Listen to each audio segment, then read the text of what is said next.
Yeah.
Yeah.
Yeah.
Yeah. Let's see. Let's see. Test, test, test, test, test. Yeah. Yeah. Yeah. Yeah.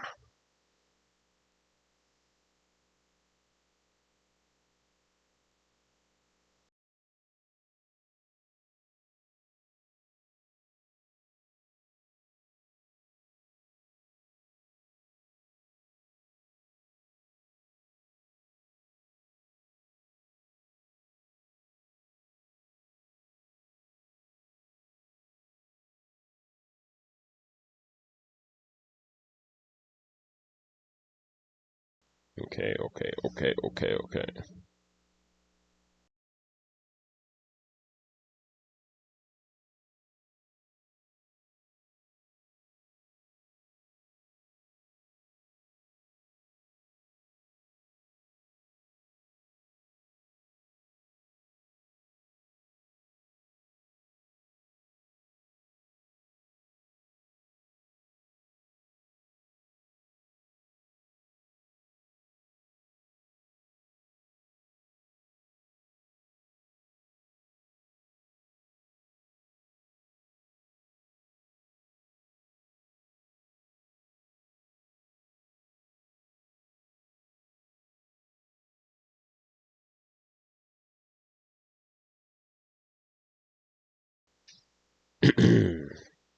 Okay. Assassin's Creed. Complete Assassin's Creed timeline explained.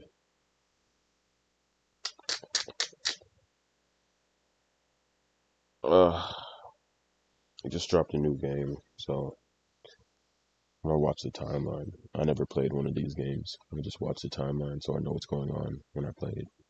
Hold on, let me just before I do that,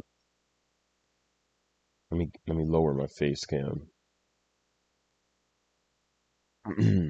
Just lower my face cam a little bit. Yeah. Okay.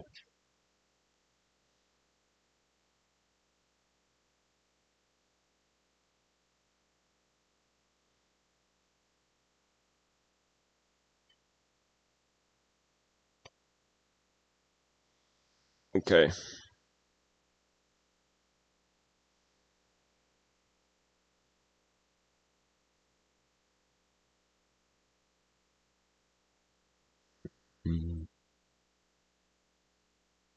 Okay, let's go.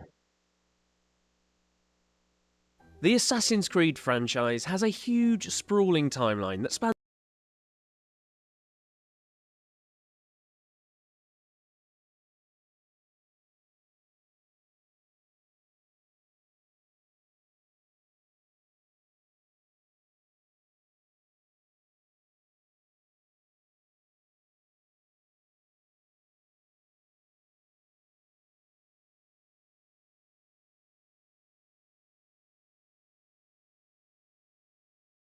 Okay, we're good. I had to make sure.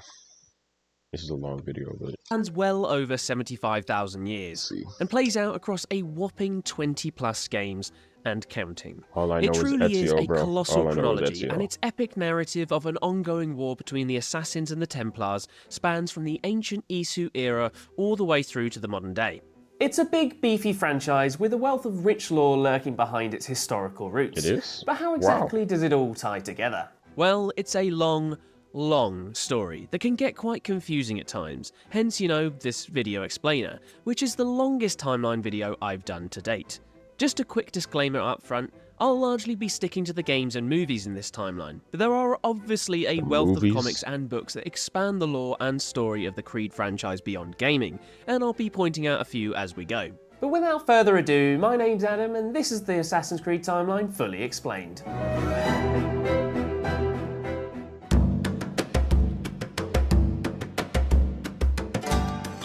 Okay, our timeline kicks off with, well, the origins of everything. And by everything I mean me, you, your gran, your neighbour, that weird smelling guy down the pub, everything.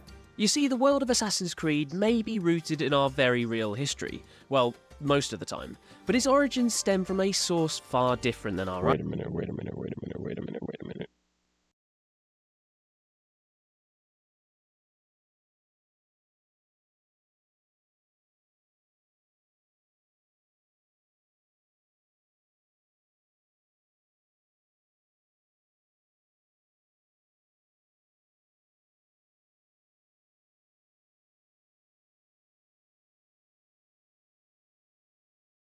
Okay. Own, a source that goes by the name of the Isu. The Isu are a highly intelligent and advanced species of ancient humanoids that not only precede humanity on planet Earth, they create humanity. Yep, the Isu straight up create humans in a lab as a quote-unquote capable workforce to help them build their empire. Humanity is not their only creation though. They also build a host of shiny artifacts that later become known as Pieces of Eden, which effectively have the power to control the minds of the weak-willed humans via neurotransmitters lodged in their brains. But here's a little bit of spice to garnish this origin story with. There are also a handful of hybrids, humans born without the neuro thingamybobs, who are immune to the effects of the Isu's mind-controlled devices and fight back against their godlike overlords.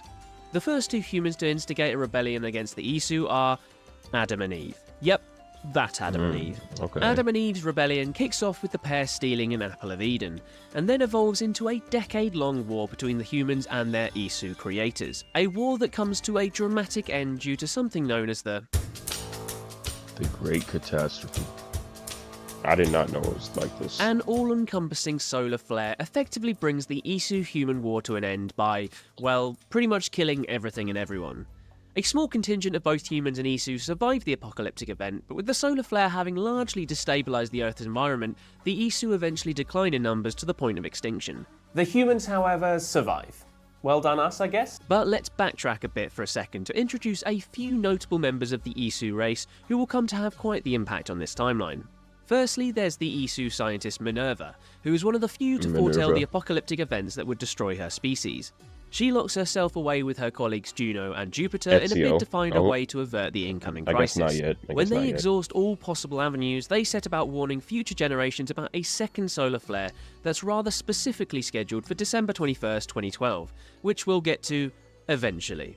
The trio make use of a piece of tech known as the Eye, that allows the Isu scientists to basically foretell the future through a seemingly endless set of calculations of pretty much everything that might happen. Minerva uses the Eye to leave messages to the future that will help guide subsequent generations to averting the second solar flare.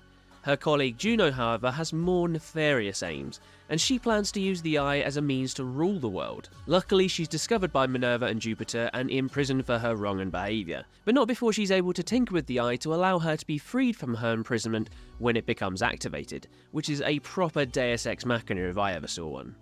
Either way, the Great Catastrophe happens regardless and the Isu race dwindles away, but the impact of their legacy is astronomical, paving the way for many of the world's religions and beliefs, from the Aesir Norse gods through to the mythologies of ancient Greece and Egypt. I wish they mentioned what games this happens in. And beyond to the stories that would eventually inspire the Bible. I mentioned the Norse gods just then. The what? And while we won't catch up with them for a little while on this timeline, they are also around. I mentioned the Norse gods just then. Hold on. Religions and beliefs. This game inspired the Bible. The Aesir Norse gods through to the mythologies of ancient Greece and Egypt, and beyond to the stories that would eventually inspire the Bible. I mentioned the Norse gods just then. And while we won't catch up with them for a little while on this timeline, they are also around during the time of the Great Catastrophe.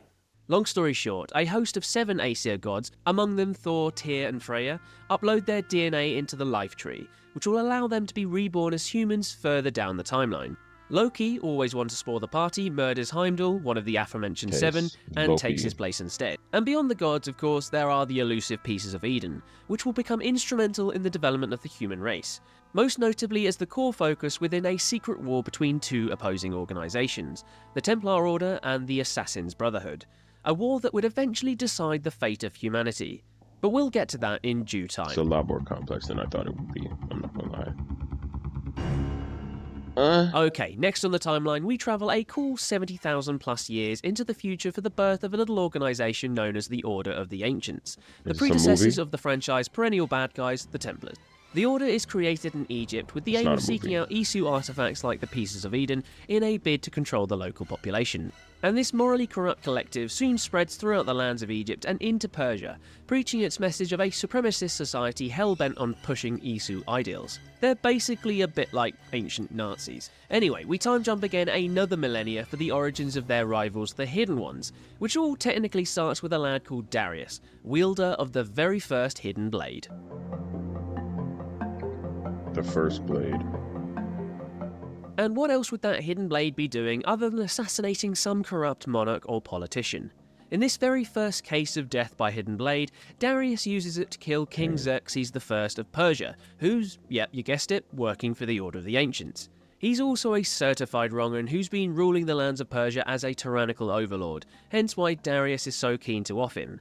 He's so keen, in fact, that he also wants to kill his son, Artaxerxes, but he's betrayed by his merry band of assassins who stop him and instead choose to join the Order of the Ancients. I'm sure that'll turn out Darius very is well for them. Hold on. Anyway, on choose to join the Order of the Ancients. I'm sure that'll turn out very well for them. So Darius Anyway, is on to the betrayed. very first chronological game in the franchise, which is Assassin's Creed Odyssey. Okay. Yeah, we're heading to ancient Didn't this win Game of the Year? Greece for the first major game on our timeline, for a tale that intertwines itself in and among the Peloponnesian Wars. After a brief prologue during the Battle of Thermopylae in 480 BCE, where you play as the legendary Spartan king Leonidas, the action relocates to the sunny climes of Kephallonia. There we meet our hero, the Eagle Bearer, who could technically be either Alexios or Cassandra, but canonically speaking it's Cassandra. Either way, the upshot of whoever you choose, but it's Cassandra, the other, Alexios, becomes your little sibling and establishes themselves within the story in their own way. You see, Cassandra and Alexios are grandchildren of the great King Leonidas, and they become separated as children when Cassandra tries to stop her stepfather killing baby Alexios, on the whim of a Spartan ruling that foretells that the baby will be the downfall of the Spartan Empire. Anyway, both children survive. Hold on. Cassandra escapes being separated from Cassandra, this. but canonically speaking it's Cassandra. Oh, they do say. Either way, they do say what games it's coming from. They just didn't do that for the beginning. Okay. the upshot of whoever you choose, but it's Cassandra, the other, Alexios, becomes your little sibling and establishes themselves within the story in their own way. You see, Cassandra and Alexios are grandchildren of the great King Leonidas, and they become separated as children when Cassandra tries to stop her stepfather killing baby Alexios, on the whim of a Spartan ruling that foretells that the baby will be the downfall of the Spartan Empire. Anyway, both children survive. Cassandra escapes and seeks refuge in Kephallonia, while Alexios is taken in by the shadowy cult of Cosmos, more on them in just a second, and renamed Deimos to become their shiny new killer. Anyway, Cassandra gets embroiled in the messy politics of the Peloponnesian War by way of a dodgy-looking fella called Elpenor, who hires Cassandra to assassinate, of all people, her own stepfather, Nikolaos. Cassandra hunts her old pa down, but she chooses to spare him when he implores to her that he was only doing his duty as a Spartan all those years ago. He also reveals to Cassandra that her biological mother is still alive and in hiding. And as a token to take back to Elpenor, Nikolaos offers Cassandra his helmet, and upon returning to the shifty lad, he reveals that he knows all about her and her family history. He even has the balls to ask Cassandra to assassinate her own mother, bearing in mind she's only just found out she's still alive, and this angers our cast to the point of a little impromptu murder. Elpenor manages to escape, but Cassandra eventually hunts the sneaky bastard down and defeats him in combat. All of this leads to Cassandra discovering the Cult of Cosmos, a secret organisation that is effectively pulling the strings on the entire Peloponnesian War. Cassandra learns all of this firsthand when she infiltrates a Cult of Cosmos meet and greet at Delphi, where she learns that the cult are targeting her whole family, and that her long-lost brother is actually now a thuggish killer, which is naturally not a happy family reunion. Cassandra does get a happy family reunion when she finally catches up to her mother, and the pair join forces to take down the Cult of Cosmos. The year is only 429 BCE by this point, only 2 years from the beginning of the game, and there's still the best part of a decade to get through, so let me speed through some of the highlights. Cassandra wins the Olympic Games of 428, killing the cultist judge in the process. She then discovers the mythical city of Atlantis and meets her biological father, who turns out to be the actual Pythagoras. And speaking of parents, Cassandra becomes a mother when she hooks up with a lad called Natakas, himself son of hidden blade wielder. Who is Pythagoras? Is that like a Greek god? A philosopher. Okay. Darius, and has a son called Elpidios, who she made the Pythagorean theorem. It's kind of lame, I'm not gonna lie. Sends off to Egypt for his own safety. Elpidios, by the way, that's a lame thing to be known for. Goes on to sire a bloodline that would eventually lead to the rise of the first generation of the Assassins, the Hidden Ones, but that is a story for a little bit later. Anyway, back to the Peloponnesian War and Cassandra's hunt for Cosmos cultists. As Odyssey has an open-ended structure, you can actually side with either the Spartans or the Athenians in your hunt, but it all amounts to the same, the great big bloody battle of Amphipolis. This is followed by a battle on a much smaller scale, when Alexios and Cassandra clash atop Mount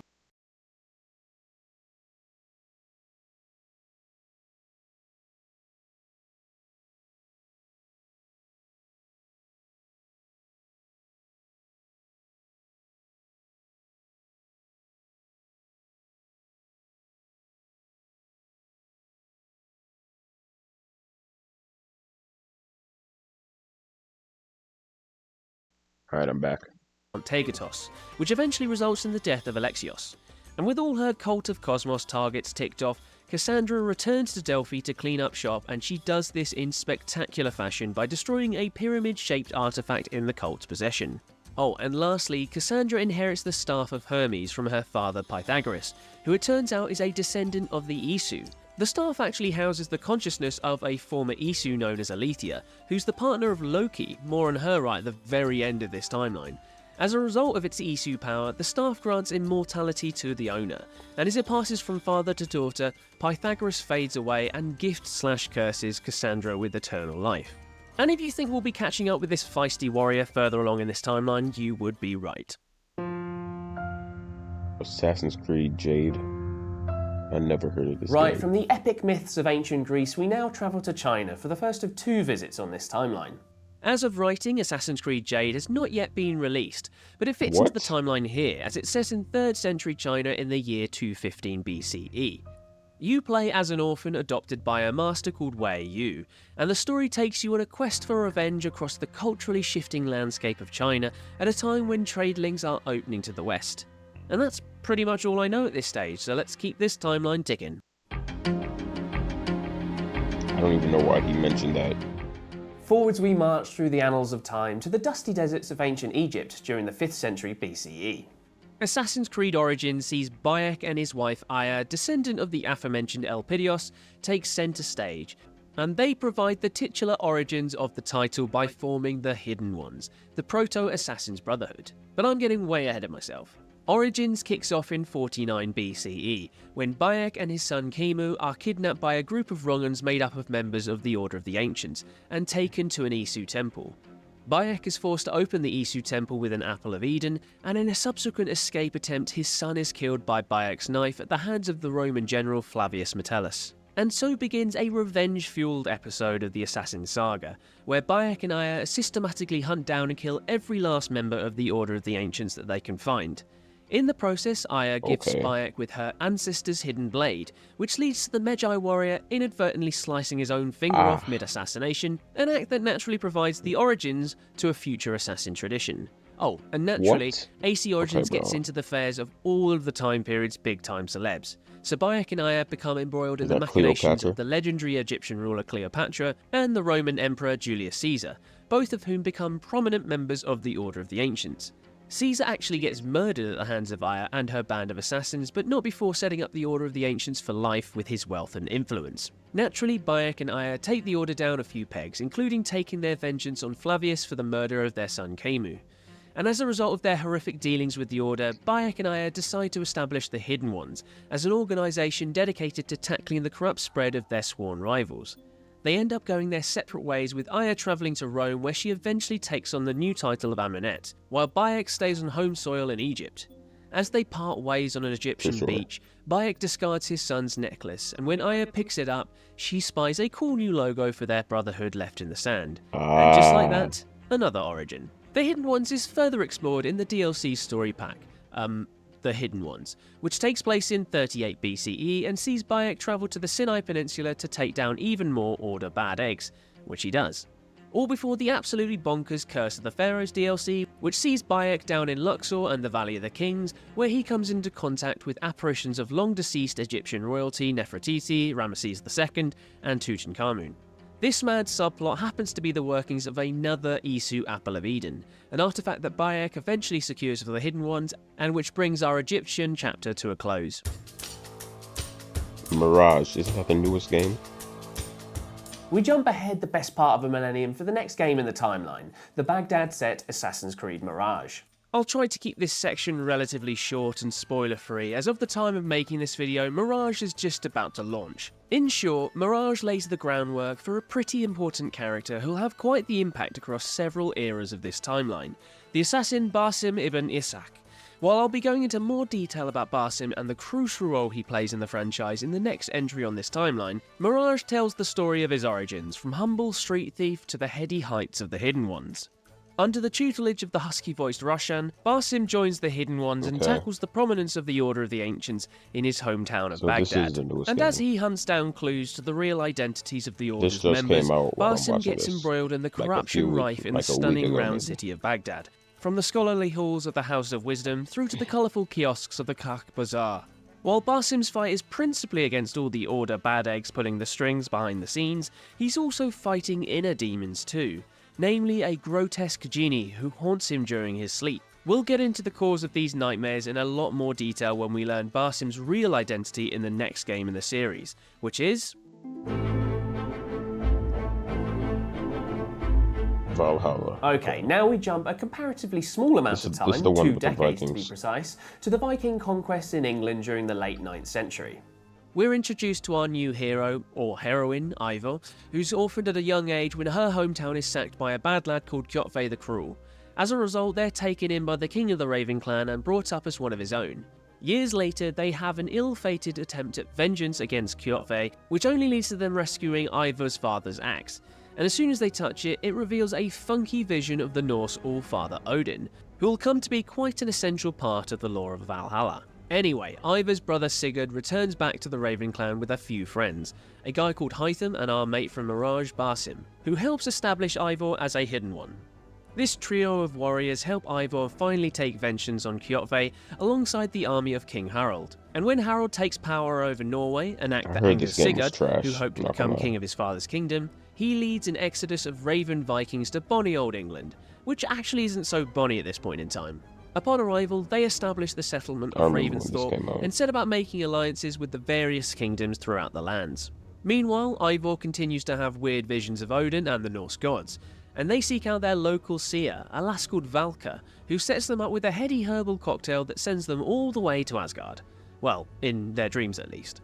Here, Eivor plays Yeah, a for pivotal sure, for role as sure. Odin when he's foretold of his death at the hands of Loki's son Fenrir during Ragnarok. Long story short, Ragnarok Let me is turn this actually down the a great little. catastrophe that befell the Isu earlier on in this timeline. And as I mentioned, the Norse gods are all actually Isu themselves. Odin ventures into Jotunheim to find some magical mead that will basically allow the gods to save themselves by uploading their DNA into the life tree, thus allowing them to be reincarnated as humans further on down the timeline. Anyway, Odin forbids Loki from being reincarnated, and as I mentioned before, he gets around this by murdering Heimdall. Anyway, back to the real world, where Basim and Sigurd discover an Isu relic, which leads the pair to go a bit power mad when they start believing they're gods, which to be honest is not too far from the truth. I'll explain that in a bit. Anyway, this mad pair travel with Eivor back to Norway, where they discover a great big bloody Isu temple with the Yggdrasil, the Norse life tree, here reimagined as a giant computer of sorts. They upload themselves into the tree network or whatever, which deposits them in the Norse paradise of Valhalla, where they can fight for as long as they damn well please. Eivor Valhalla. figures out that, perhaps all of this is too good to be true, and they resist the simulation, which stumps both her and Sigurd back out. And it's here that they're confronted by Basim, who reveals to them all that they Basim. are in fact gods, or at least the reincarnations of Tyr, Odin and Loki. Sigurd is Tyr, Basim is Loki, and Eivor is Odin, which gives some handy context for all those weird visions at least. Basim/Loki tries to attack Eivor/Odin in a revenge attack, but Eivor and Sigurd are able to overpower the lad from Oh, I Baghdad and get trap it. him in the Basim is Loki. That's why he. Okay. life tree computer thing. Anyway, remember the feel Order of the smart. Ancients? Yeah, they're still knocking about as well. Eivor becomes a part of the attack against leading Order Rongan King Alfred of Wessex, and eventually defeats him and his army, even if they do spare the king himself. A note on Alfred himself though, as he's a bit of a weird one. While he's technically a member of the Order, he actually hates the whole Isu worship bit, which he believes conflicts with his Christian beliefs, and so he surreptitiously helps Eivor take the Order down, disguised as a poor fellow soldier of Christ. Who, for anyone not up on their history of Christian military factions, is another name for the Templars. Yep, our Alfred is instrumental in the transition from the Order of the Ancients to the Templars. Meanwhile, Valhalla has an extensive collection of DLC story expansions that regale the next decade of Eivor's story. A lot happens, so in the interests of time and my editor's sanity, let me recount the highlights. Wrath of the Druid sees Eivor travel to Ireland and get caught up in the affairs of the monarchy and the church, which ultimately leads to a new king who's sympathetic to the various faiths across the Emerald Isle. The Siege of Paris jumps ahead to 885 AD and sees Eivor head to the continent to take part in a raid of Paris, which turns into a siege of Paris, which then turns into a de-escalation of war in Paris. 2 years later, in 887, Eivor heads to Skye in the northern Scottish Isles and encounters a familiar face in the form of the immortal Cassandra, who's been knocking about for well over a millennia Bro. by this point. Ivor is there to investigate weird nightmarish goings-on among the villagers, which all points back to an Apple of Eden that Cassandra helps to switch off.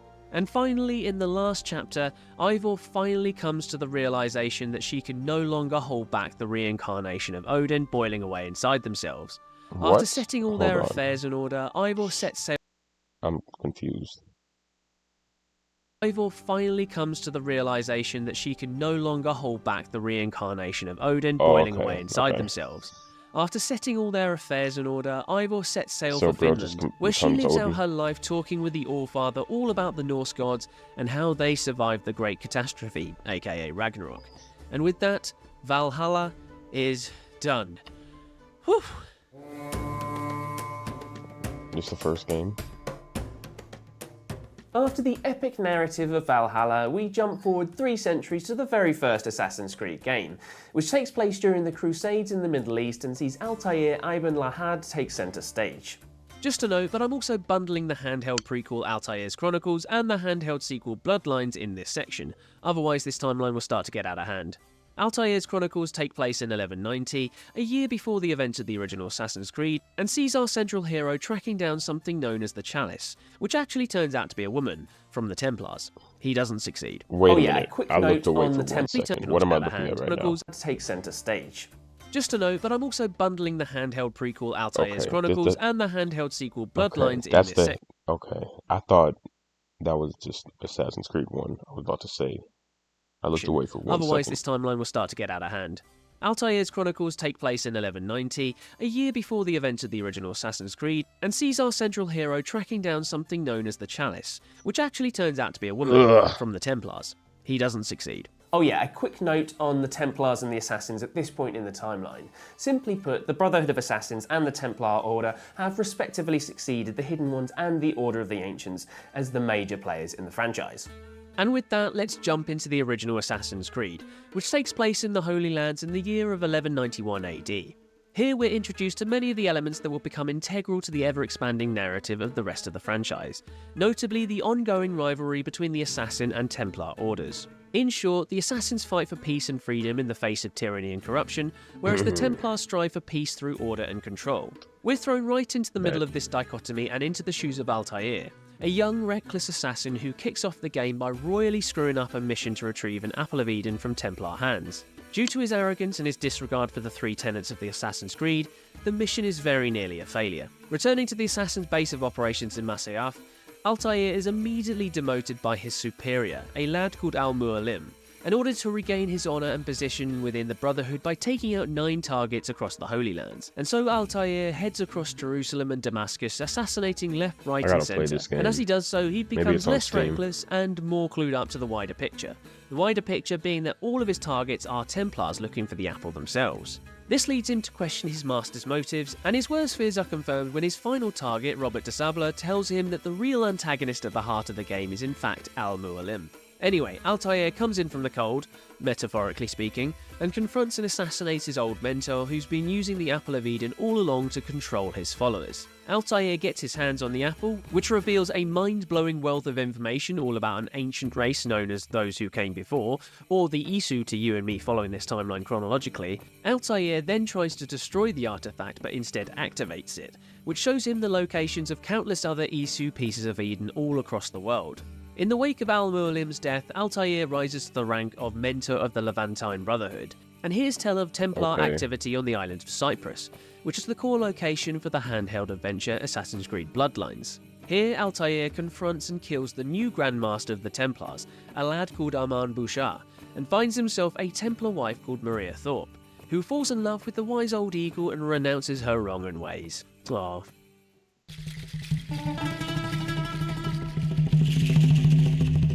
Right, before we bounce on through time to the picturesque delights of Renaissance Italy, let's wrap up the story of Altair, as told through the flashback memory sequences in Assassin's Creed Revelations. While largely the adventure of our future pal Ezio, a lot more in him very shortly, Revelations is all about the search for Altair's secret library, and as a result we get to see what happens to him after the events of Bloodlines. His story plays out through 6 key memories. the first of which actually takes place before the first Assassin's Creed in 1189 and sees Altair eliminate an assassin turned Templar during a Templar attack on Masyaf. The remaining 5 memories reveal how Altair rebuilt the Levantine Brotherhood after the treachery of Al-Mualim, which you'd think would be plain sailing after they were all brainwashed by the Apple of Eden. Well, no. Altair is challenged in his leadership of the Brotherhood by an old friend called Abbas, who, while Altair and his family, including his wife and son Darim, are abroad fighting the Mongols, stages a coup back at Masyaf and kills Altair's other son Seth. What a prick. Anyway, Altair naturally seeks revenge and the family travel back to Masyaf, where Altair tries to make Abbas kill himself using the Apple of Eden. In the ensuing chaos, Maria is killed and Altair and Darim flee, why would she do with that? the former Levantine mentor taking himself into a self-imposed exile. The 4th key shows Altair's return nearly 20 years later in 1247, where he finally gets his revenge on Abbas, killing him with a fancy new upgrade for his hidden blade: a gun. Anyway, fast forward to memory number 5 and Altair is very much in his twilight years, with more than just a tinge of grey. The year is now 1257 and Altair is hosting Maffeo and Niccolo Polo, the latter being the father of famed explorer Marco, and is helping them set up their own Assassin's Guild back in Constantinople. But that's all put on hold when the invading Mongols start knocking down the walls. Altair helps the Polo brothers escape Masyaf and gives them his codex, or autobiography, along with 5 of his secret keys. The 6th key and the Apple of Eden he keeps for himself, and he locks them both away, along with himself within his library so no one can ever get their hands on the corrupting power of the Apple of Eden. And that's exactly where they're found several centuries later by Ezio, when he discovers Altair's skeleton, but we're jumping ahead again. But before we can dive into the life of the Italian assassin, it's time for a little detour to Paris. Unity. Yeah, Assassin's Creed Unity throws out a prologue that takes place roughly 475 years before the main events of the rest of the game. Here we witness the downfall of the Knights Templar in France at the hands of King Philip IV, largely because he's in huge amounts of debt with the Templar Order. As a result, he and his men raid a Templar stronghold in Paris and purge the Templar Order from France. Among all the carnage, Templar Grandmaster Jacques de Molay has one of his men hide his codex and the Sword of Eden in a secret tomb underneath Paris. This little opening vignette ends with an assassin killing Jacques' Templar man before we fast forward 7 years to witness the death of de Molay himself. Right, this little horrific jaunt to France is over. Time to head south to Italy. Lineage. Right, we zip forward through time a quick double century to the Renaissance period in Italy for a prolonged storyline featuring fan favourite Ezio Auditore da Firenze. Finally. But first, let's meet his father, the assassin Giovanni Auditore. In this short film prequel to Assassin's Creed 2, Ezio's father is drawn into the machinations of the treacherous Templars after the Duke of Milano is brutally murdered. Working with his ally, Uberto Alberti, Giovanni heads to Venice and Rome to investigate the murder, but eventually finds that the truth of the matter is much closer to home when he's betrayed by Uberto, which leads right into the beginning of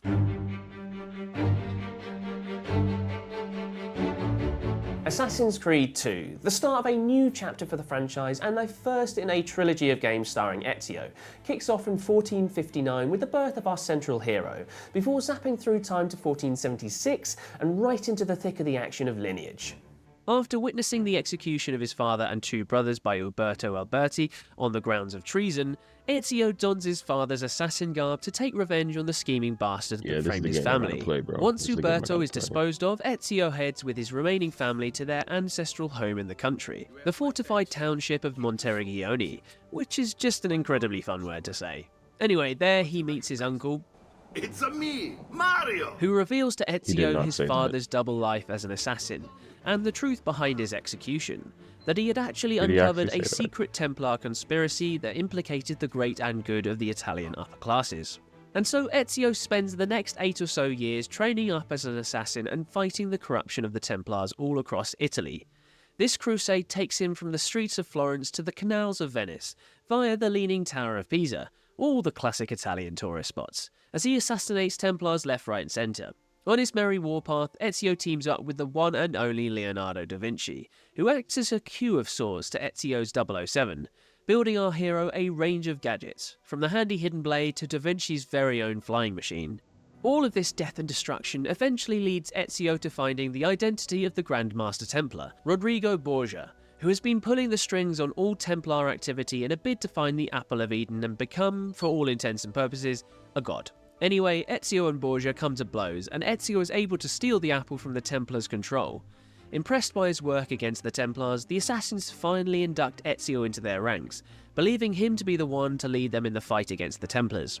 And from here, the story actually makes a huge time jump to 1499, for the ending of AC2. But there are a few key story beats that take place during this time period. What game are we even First in, up, bro? there are a couple of corrupted memories that Ubisoft sold to us later as DLC story expansions, the Battle of Forli and the Bonfire of the Vanities. To cut a very long short for these escapades, Ezio loses the apple and then spends another decade trying to find it. But also, Ezio has a whole side adventure in the handheld title Discovery that takes him to Spain to thwart the Spanish Inquisition, who are, you guessed it, Templars. Meanwhile, also happening in Spain, Assassin's Creed movie. Yep, the movie is canon, and the historical sections starring Michael Fassbender as assassin Aguila are set in Spain during 1492. And despite Ezio actually being in the country at the same time, fighting roughly the same battle and coming into contact with Christopher Columbus, as does Aguila, he does not feature, which is a massive missed opportunity if you ask me. Sadly, Aguila does not match up to Ezio in any way, shape or form, being something of a po-faced one-dimensional character. And as most of the film is set largely in the present day, much of the historical action is limited to some admittedly pretty cool action set pieces. It all revolves around another Apple of Eden, which is in the possession of a sultan in Madrid, and Aguila is tasked with saving the sultan's son from a group of dastardly Templars who are after the apple. In short, Aguila rescues the sultan's son before thwarting the Templars' power play to get the apple, which he then gives to the assassin-sympathetic Columbus, who promises to take the apple to his grave. All of which leads to the present-day sections of that movie where a lot more happens, but we'll catch up to that in about 500 years' time.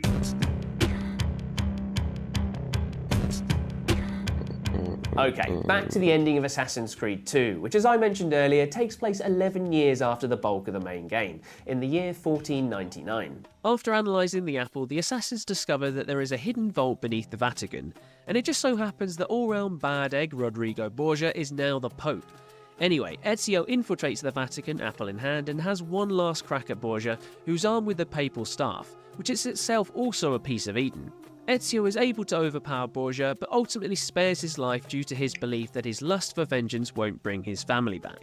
Either way, he unlocks the secret vault with the apple and is confronted by the hologram of our old Isu friend Minerva, who regales to Ezio all about the catastrophe that befell her people. She also clues in the assassin to the upcoming second catastrophe, a prophecy that at this stage promptly confuses the hell out of everyone.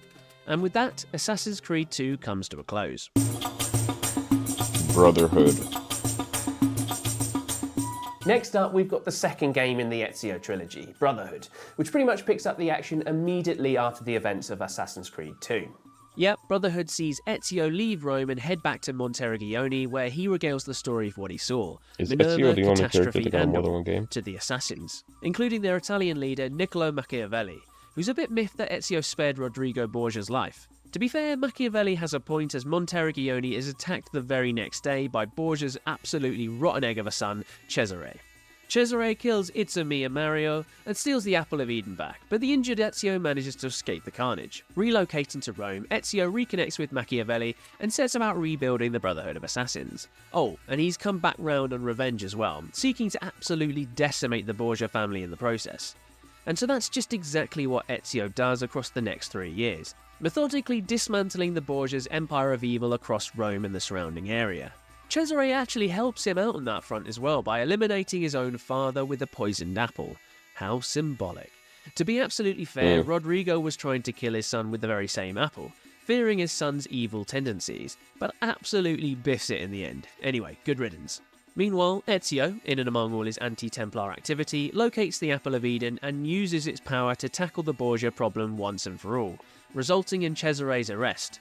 A couple of years pass and Ezio uses the apple once again to check on Cesare, who has broken out of prison and is on the run in Spain. Ezio stashes the apple in an Isu temple beneath the Colosseum, on the orders of the apple itself no less, and heads to Spain to sort out Cesare once and for all. Ezio catches up to him atop a castle where the pair fight it out, even if Cesare claims to be unkillable by mortal men.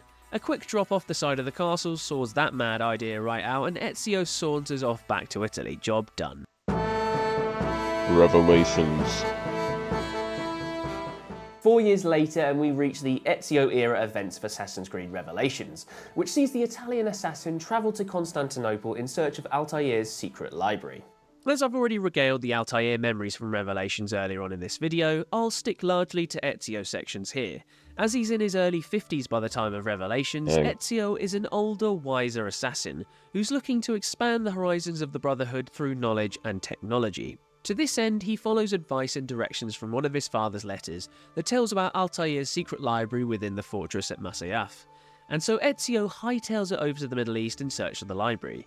But of course, he's not alone. The Templars have also caught wind of the library and so starts a race to discover the treasures thought to lie within. Ezio runs into his old rivals at Masyaf and discovers that he'll need 5 keys to unlock Altair's secret library, which sends him on a merry old treasure hunt across the Ottoman Empire, which just so happens to be going through a civil war. Ezio hooks up with the Ottoman assassins and helps them foil attacks from the Byzantine Templars, who are naturally fueling the civil war to advantage their own agenda. That's not the only hookup for Ezio though, as Revelation sees him fall in love with a fellow Italian traveller by the name of Sophia, who ends up aiding Ezio in his quest to find the keys. Long story short, Ezio locates the 5 keys and heads back to Masyaf to unlock the library, where he finds the long-dead skeleton of Altair and another Apple of Eden. But as Uncle Ben once said, with great power comes etc, etc. Okay. And Altair's final message says something to the same effect, telling his tragic tale of a life that became obsessed with controlling the power of the apple. And it's at this point that Ezio has the revelation of the title, if you will. You see, Ezio makes the call there and then not to follow in the footsteps of Altair, and to instead walk away from his pursuit for knowledge. The apple itself has its own revelation in the form of a message from another old Isu pal, Jupiter, who warns of the upcoming global threat, before revealing the location of the Isu Grand Temple that has the means to help avert the catastrophe. In a bit of a shock moment, Ezio then talks directly to his modern-day ancestor, Desmond Miles, reliving his memories via the Animus, much more on him later, and tells him that he understands that he's just a messenger in all of this, and he implores Desmond to do what he can to save humanity in the future. And with his message passed on, Ezio strolls off into the sunset with Sophia and has a happily ever after. Of sorts. Of sorts. After retiring from the Italian Brotherhood, Ezio's story comes full circle in the beautiful little short film Assassin's Creed Embers, which also acts as a neat little prologue of sorts for the next chapter in the timeline. The year is 1524, and a 65-year-old Ezio is living out his twilight years at his gorgeous Tuscan vineyard with Sophia and his family. While he's suffering from the many battle wounds from his long and storied career as an assassin, his life is pretty peaceful. But that peace is broken when a mysterious stranger turns up bearing the assassin's crest. This young assassin is Xiao Jun, who's in Italy seeking the counsel and advice of a master assassin to help her fight back against a corrupt emperor back home in China. Xiao implores Ezio to train her, and the Italian OAP reluctantly agrees to help. And as Ezio passes on his wisdom to Xiao as they walk around the streets of Florence, he comes to terms with his own mortality. Once he sends Xiao on her way back to China with a mysterious box no less, he has one last trip into Florence with his family, and at his favourite spot of the city, he peacefully passes away. Requiescat in pace, old friend. No, you're crying.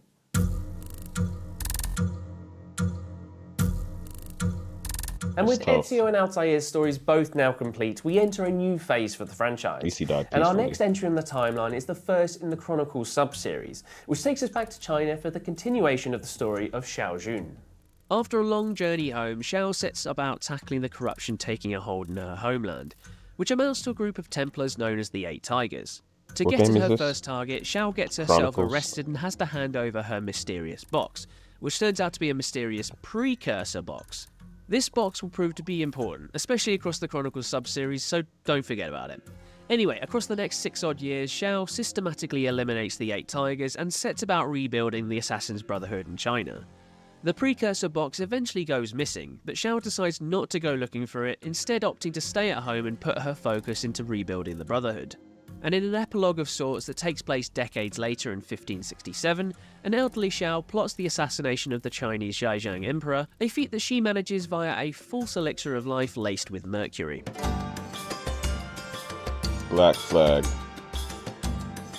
And now for something completely different. Pirates! Yep, we've completely skipped the entirety of the 17th century to find ourselves in 1712 for the golden age of piracy, which makes up the backdrop of Assassin's Creed 4 Black Flag. And say hello to our new assassin, or soon-to-be assassin, Edward Kenway, a Welsh pirate who, like every pirate, is just in it for the fortune and glory. What he actually finds early on in his pirating career is the rogue assassin Duncan Walpole, who he promptly kills after the bastard kills his captain.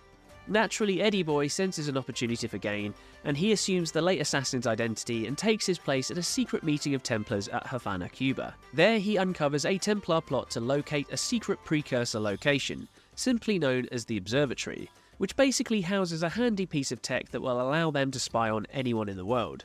There's a catch though. There's only one person who knows the location, and so Edward races the Templars to find a lad called the Sage, whose real identity is Bartholomew Roberts. Kenway eventually catches up to Roberts off the west coast of Africa, and the pair set sail for the observatory. Meanwhile, an absolute feast of pirate royalty is going about their business back in the Caribbean. Among them are Edward Thatch, aka Blackbeard, Benjamin Hornigold, Charles Vane, and Mary Read, aka James Kidd. Edward Kenway naturally gets involved in their plan to create a pirate utopia free from the bullshit of the British and Spanish empires, and this eventually leads them to creating a pirate republic in Nassau.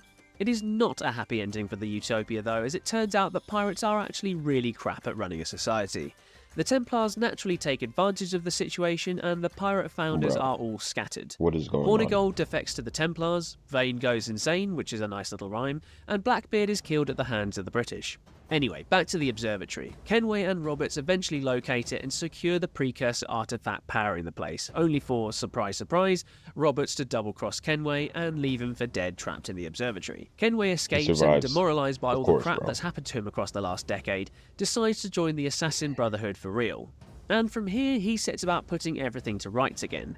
First by eliminating Roberts and his Templar co-conspirators, and secondly by retrieving the precursor artifact and securing it safely back at the observatory.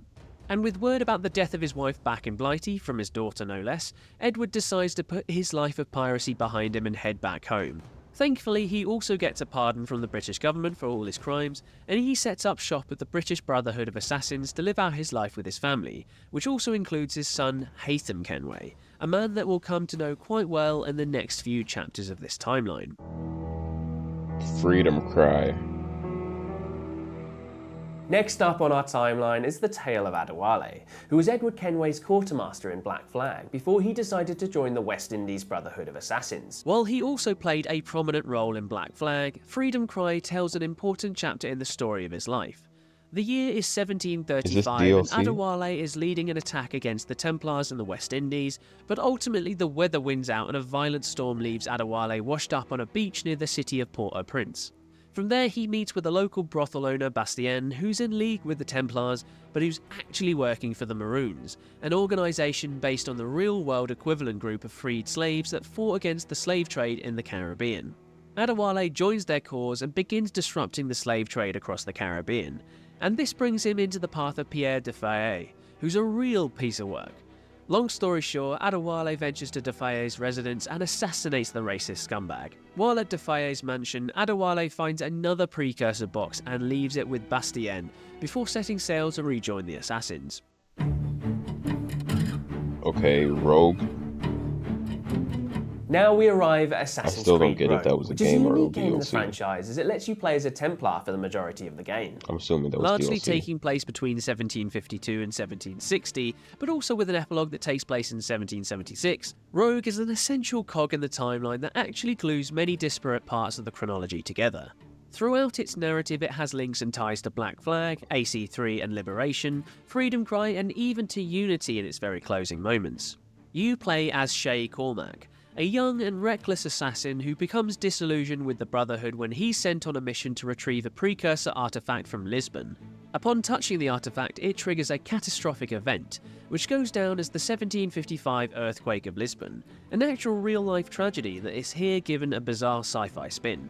Having been present for a similar catastrophe in Haiti, Shay concludes that these precursor sites are actually part of a global security network holding the Earth together, and that they should best be left alone. The assassins, led by Achilles Davenport, disagree with him, and this leads Shay down a path to joining the Templars.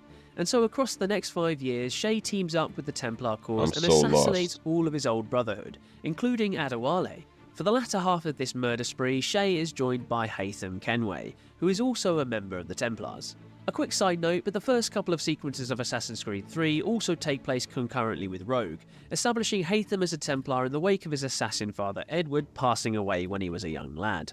Anyway, back to Rogue, where Shay and his Templar team track down Achilles to the far north, where he's discovered another precursor site. And in this discovery, Achilles finally realises that Shay was right. Too little too late though, as Shay and Haytham ambush the assassins, only for the site to crumble down around them anyway. With all the assassins dead bar Achilles, Shay implores Haytham to spare his old mentor's skin, as his life and brotherhood is already in ruins. Haytham agrees, but shoots Achilles in the leg as a parting gift. However, rounding out Shay's story is a series of memories that take place 16 years later in 1776, with an older Shay tracking down another assassin in Paris. This unlucky lad turns out to be Charles Dorian, the father of Arno, the protagonist of Assassin's Creed Unity. And with Charles's death, Shay sets in motion the events of Unity, sowing the seeds of Arno's journey to become I feel like the games with the best stories were like 2 was good. Brotherhood, I don't even know if that's a game, but that was good. And what else was good? I liked Unity too. Assassin. But before we reach the French Revolution, it's time for the American one first. Let's go. Let's go. Next up on the timeline, we're doubling up for the events of Assassin's Creed 3 and Assassin's Creed 3 Liberation, which both take place in North America during the late 18th century. There's a healthy amount of overlap in the timeline between these two games, and even a sequence in Liberation where both assassins meet each other, but let's start at the beginning. Assassin's Creed 3 follows the story of Ratonagaton from 1760 through to 1783, charting his journey to become an assassin in the Colonial Brotherhood in North America. After his mother dies in 1760, the action jumps ahead to 1769, where a teenage Ratonagaton encounters the Isu Juno via a crystal ball that his village protects. Juno implores him to become an assassin and directs him to seek out our old friend Achilles Davenport to start his training. And so starts Ratonagaton's journey, or Connor's I guess, as when he meets up with Achilles, the aging assassin convinces him to take a name that will help him blend into the colonies. And so Connor's journey begins as the young assassin gets embroiled in the American Revolutionary War against the British Empire. As he picks his way through the carnage, Connor starts to hunt down Templars, who he believes were responsible for the death of his mother. And this leads him right into the path of his father, Haytham Kenway, the Arch-Templar himself. While Connor initially offers an alliance to his father and suggests that they put their differences aside for the common good, Haytham ultimately rejects this notion, and for this poor judgment, Connor eventually assassinates his own father. Outside of this family drama, Connor works with the Patriots to rid the colonies of British rule, and this brings him into the paths of some of America's key founding fathers, chief among them George Washington, Benjamin Franklin, and Samuel Adams. Connor definitely doesn't see eye to eye with George Washington, especially on the subject of Washington's treatment of the indigenous people in America.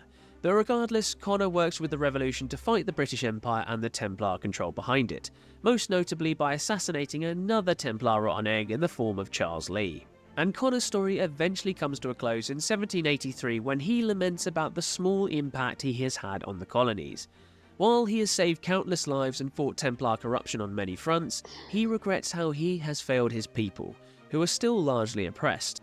Oh, and I'm not really sure where it fits in, or if it even fits in, but there's the Tyranny of George Washington DLC, where the founding father sees a horrifying vision of an alternate timeline where Connor doesn't become an assassin, and Washington rules over the colonies as a raging tyrant. Yeah, let's chalk that one up as a weird fever dream.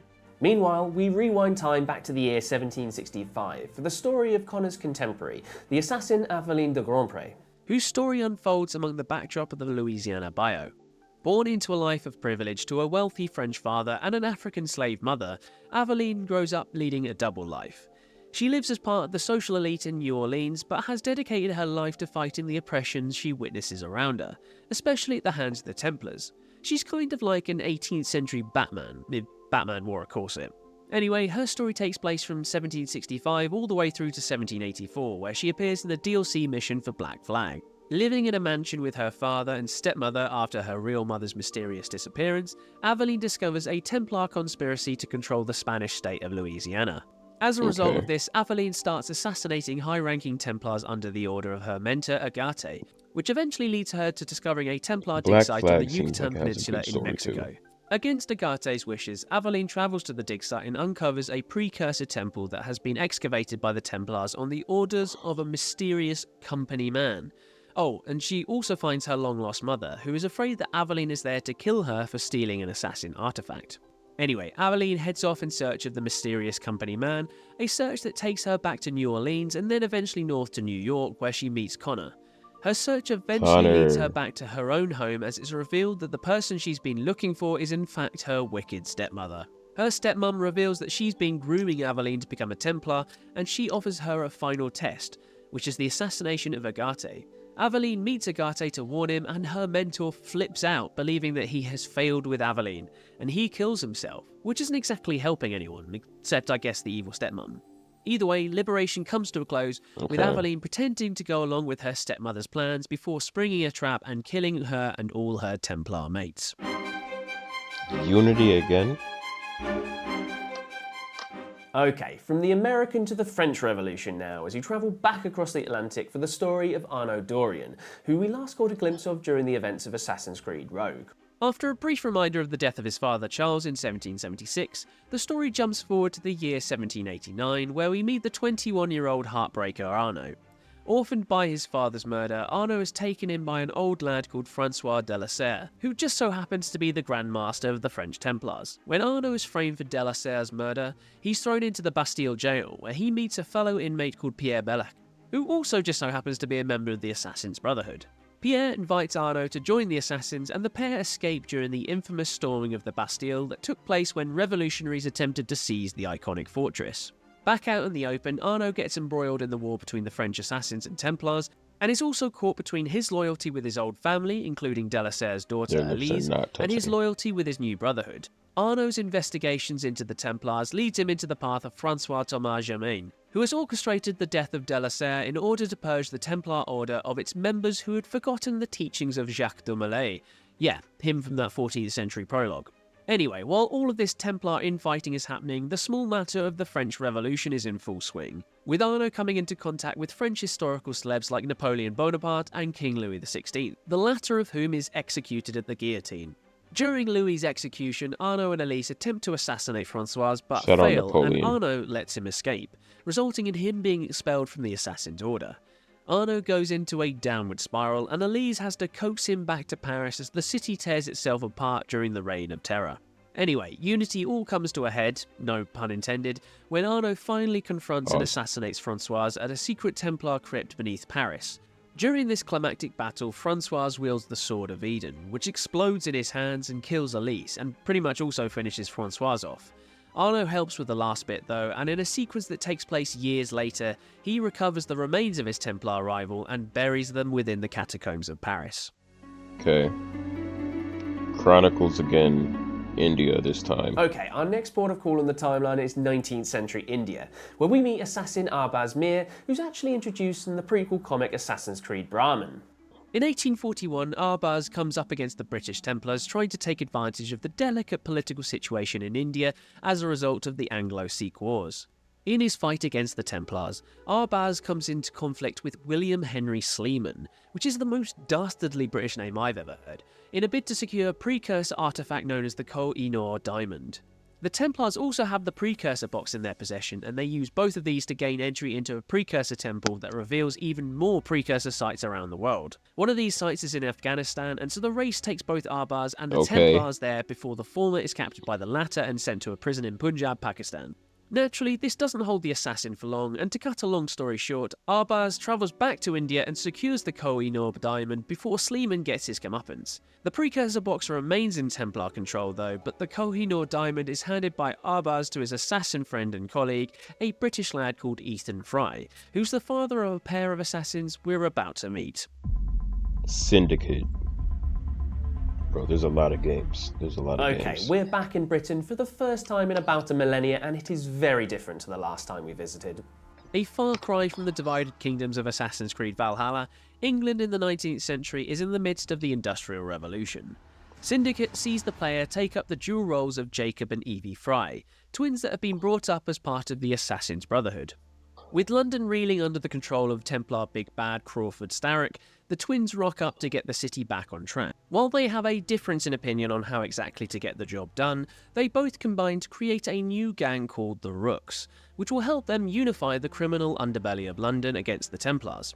And so the pair get to work, with Jacob tackling Starrick's industrial strongholds by assassinating his various lieutenants that are dotted across the city.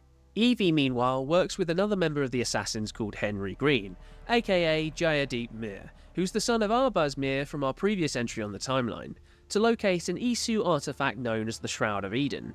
Using clues from within former pirate Edward Kenway's London mansion, they follow a trail of breadcrumbs across London to the Tower of London. At the tower, they come to blows with Starrick's right-hand woman Lucy Thorne, who they promptly kill, but come away empty-handed with regard to the Shroud. The trio eventually track the Shroud to a vault underneath Buckingham Palace, where they confront and kill Crawford Starrick before securing the Shroud.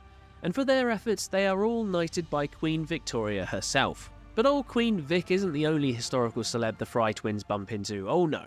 Aside from their allies Charles Darwin, Alexander Graham Bell and Karl Marx helping them across the main campaign, the pair come into contact with the notorious serial killer Jack the Ripper in a DLC expansion that takes place 20 years later in 1888.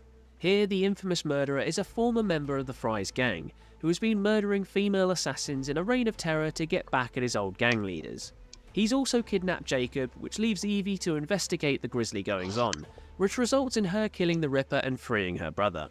But Syndicate does not end here, as there's yet another time jump into the 20th century where a time anomaly in the Animus puts players into the shoes of Jacob's granddaughter Lydia Fry during the First World War. During her espionage work trying to flush out German spies and Templars alike, Lydia comes into contact with Winston Churchill, who aids her in sabotaging the Templars' hold within the spy networks of London. As Lydia goes about her work, she encounters a sage, who turns out to be the reincarnation of the Isu Aita, Juno's husband, and as a result of Lydia's actions, Juno ponders whether she could work with the assassins in the future. Russia. And after that interlude to the First World War, we find ourselves in Russia in late 1918 for our last jaunt in history before we hit the present-day sections of the franchise. Here we meet Nikolai Orelov, a Russian assassin who's introduced in the comic books The Fall and the Chain. In the last of the Chronicles trilogy, Nikolai is an aging assassin considering retirement from the Russian Brotherhood, but he chooses to take on one last mission before he quits. This one last job tasks him with finding the precursor box previously seen in the last two Chronicles games. His investigation takes him to the house of the Romanovs on the ill-fated night of their execution at the hands of the Red Army. He discovers one of the family, Anastasia, still alive, and luckily she also has the box. Her connection to the box is quite unorthodox though, as it gives her a link of sorts to the long-dead assassin Xiao Jun, including the use of her assassin abilities. The pair team up and become an unlikely duo in the fight against the Templars, who hunt them across Russia en route to Moscow. After reuniting with the assassins, who plan to experiment on Anastasia to find out more about her curious link to Xiao, Nikolai becomes disillusioned with the Brotherhood and rescues Anastasia before helping smuggle her out of the country and to safety. Desmond Miles. A further century into the future, and we finally catch up on ourselves by reaching the first chapter of the present-day storylines. That's of the modern-day assassin Desmond Miles. Didn't he? Despite appearing in 5 games in the franchise, Desmond's story only spans a few months in the present-day timeline of the games. A former assassin who also crucially possesses Isu DNA, Desmond is tracked down by the Templars, kidnapped and imprisoned at an Abstergo facility. A quick word on Abstergo, as they're pretty essential to the present-day sections of the Assassin's Creed timeline. In short, they're a modern front for the Templars, and are using a fancy machine called the Animus to dig through genetic memories to locate and secure pieces of Eden to help them with their cause. And this is basically the reason why they've kidnapped Desmond. Once strapped into the Animus, Abstergo Big Bad Dr. Warren Vidic uses Desmond to search for pieces of Eden in the memories of his ancestor Altair. Okay. Desmond and Altair help Abstergo secure precursor relics by day, and by night, Desmond investigates his lab surroundings with the help of an anonymous person who ends up to be secret assassin Lucy Stillman, who is aiding with the Animus work. Lucy helps break Desmond out of the Abstergo facility after one last encounter in the Animus to sync with another ancestor, Ezio. I'm not gonna lie. Desmond also starts displaying some of his ancestor's abilities via something known as the This just bleeding doesn't effect. feel right. Abilities such as free running and hand-to-hand This dude's wearing combat, but most jeans notably and a hoodie. eagle vision, which allows him to see weird runic scribbles on his cell wall and later on the door code to help escape the facility. Lucy and Desmond liaise with more assassins, Sean Hastings and Rebecca Crane, the latter of whom has built an Animus 2.0.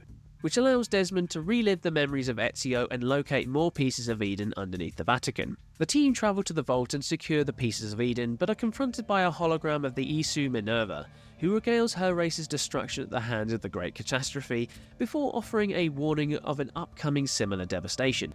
This ominous chit-chat is put on hold when Abstergo comes a-knocking, forcing the team to flee to Ezio's old haunt of Monteriggioni. Then, Desmond relives more of Ezio's memories en route to locating his Apple of Eden underneath the Rome Colosseum. Upon finding and touching the apple, another Isu old guard pops up in the form of Juno, the evil one, remember, who possesses Desmond and forces him to stab and kill Lucy.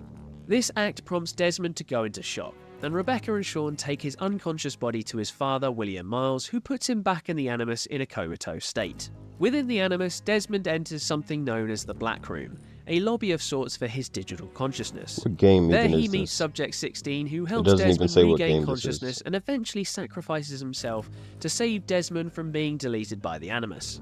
Old Des wakes up in the Isu Grand Temple underneath New York, which houses the tech that will help them save Earth from the upcoming solar flare destruction. The only problem is that they don't have the key to the room with the device in it, so back into the Animus Desmond goes to relive the memories of Hatham and his son Connor, to locate the key's location across the old colonies of North America. Desmond actually has more to do in the present timeline during his time in New York, notably saving his father from Abstergo and assassinating the Templars Daniel Cross and his former kidnapper Dr. Vidic. Finally, Desmond locates the key via his genetic memories and opens the door to the room and device that will save humanity. Only... It's a trap! yeah, remember all the way back at the beginning of this timeline I mentioned that Juno tampered with the Isu device for her own gain? Well, here's where that evil plan finally comes to fruition. Long story short, Desmond can use the device to save humanity, but it will also unleash Juno onto the world, which will cause its own mess of problems. Minerva pops back up to warn Desmond of the dangers of Juno, but Desmond decides to take the risk and he sacrifices himself by using the device, saving humanity and unleashing Juno in the process. And so Desmond's story comes to a close, with him basically becoming a modern-day Jesus Christ, a legacy that What? naturally has quite the impact on the modern-day timeline going forwards. Firstly with Abstergo's use and abuse of his body and genetic memories. As for Juno, her consciousness finds its way into Abstergo's network and she starts looking for a means to begin her takeover of Earth and humanity.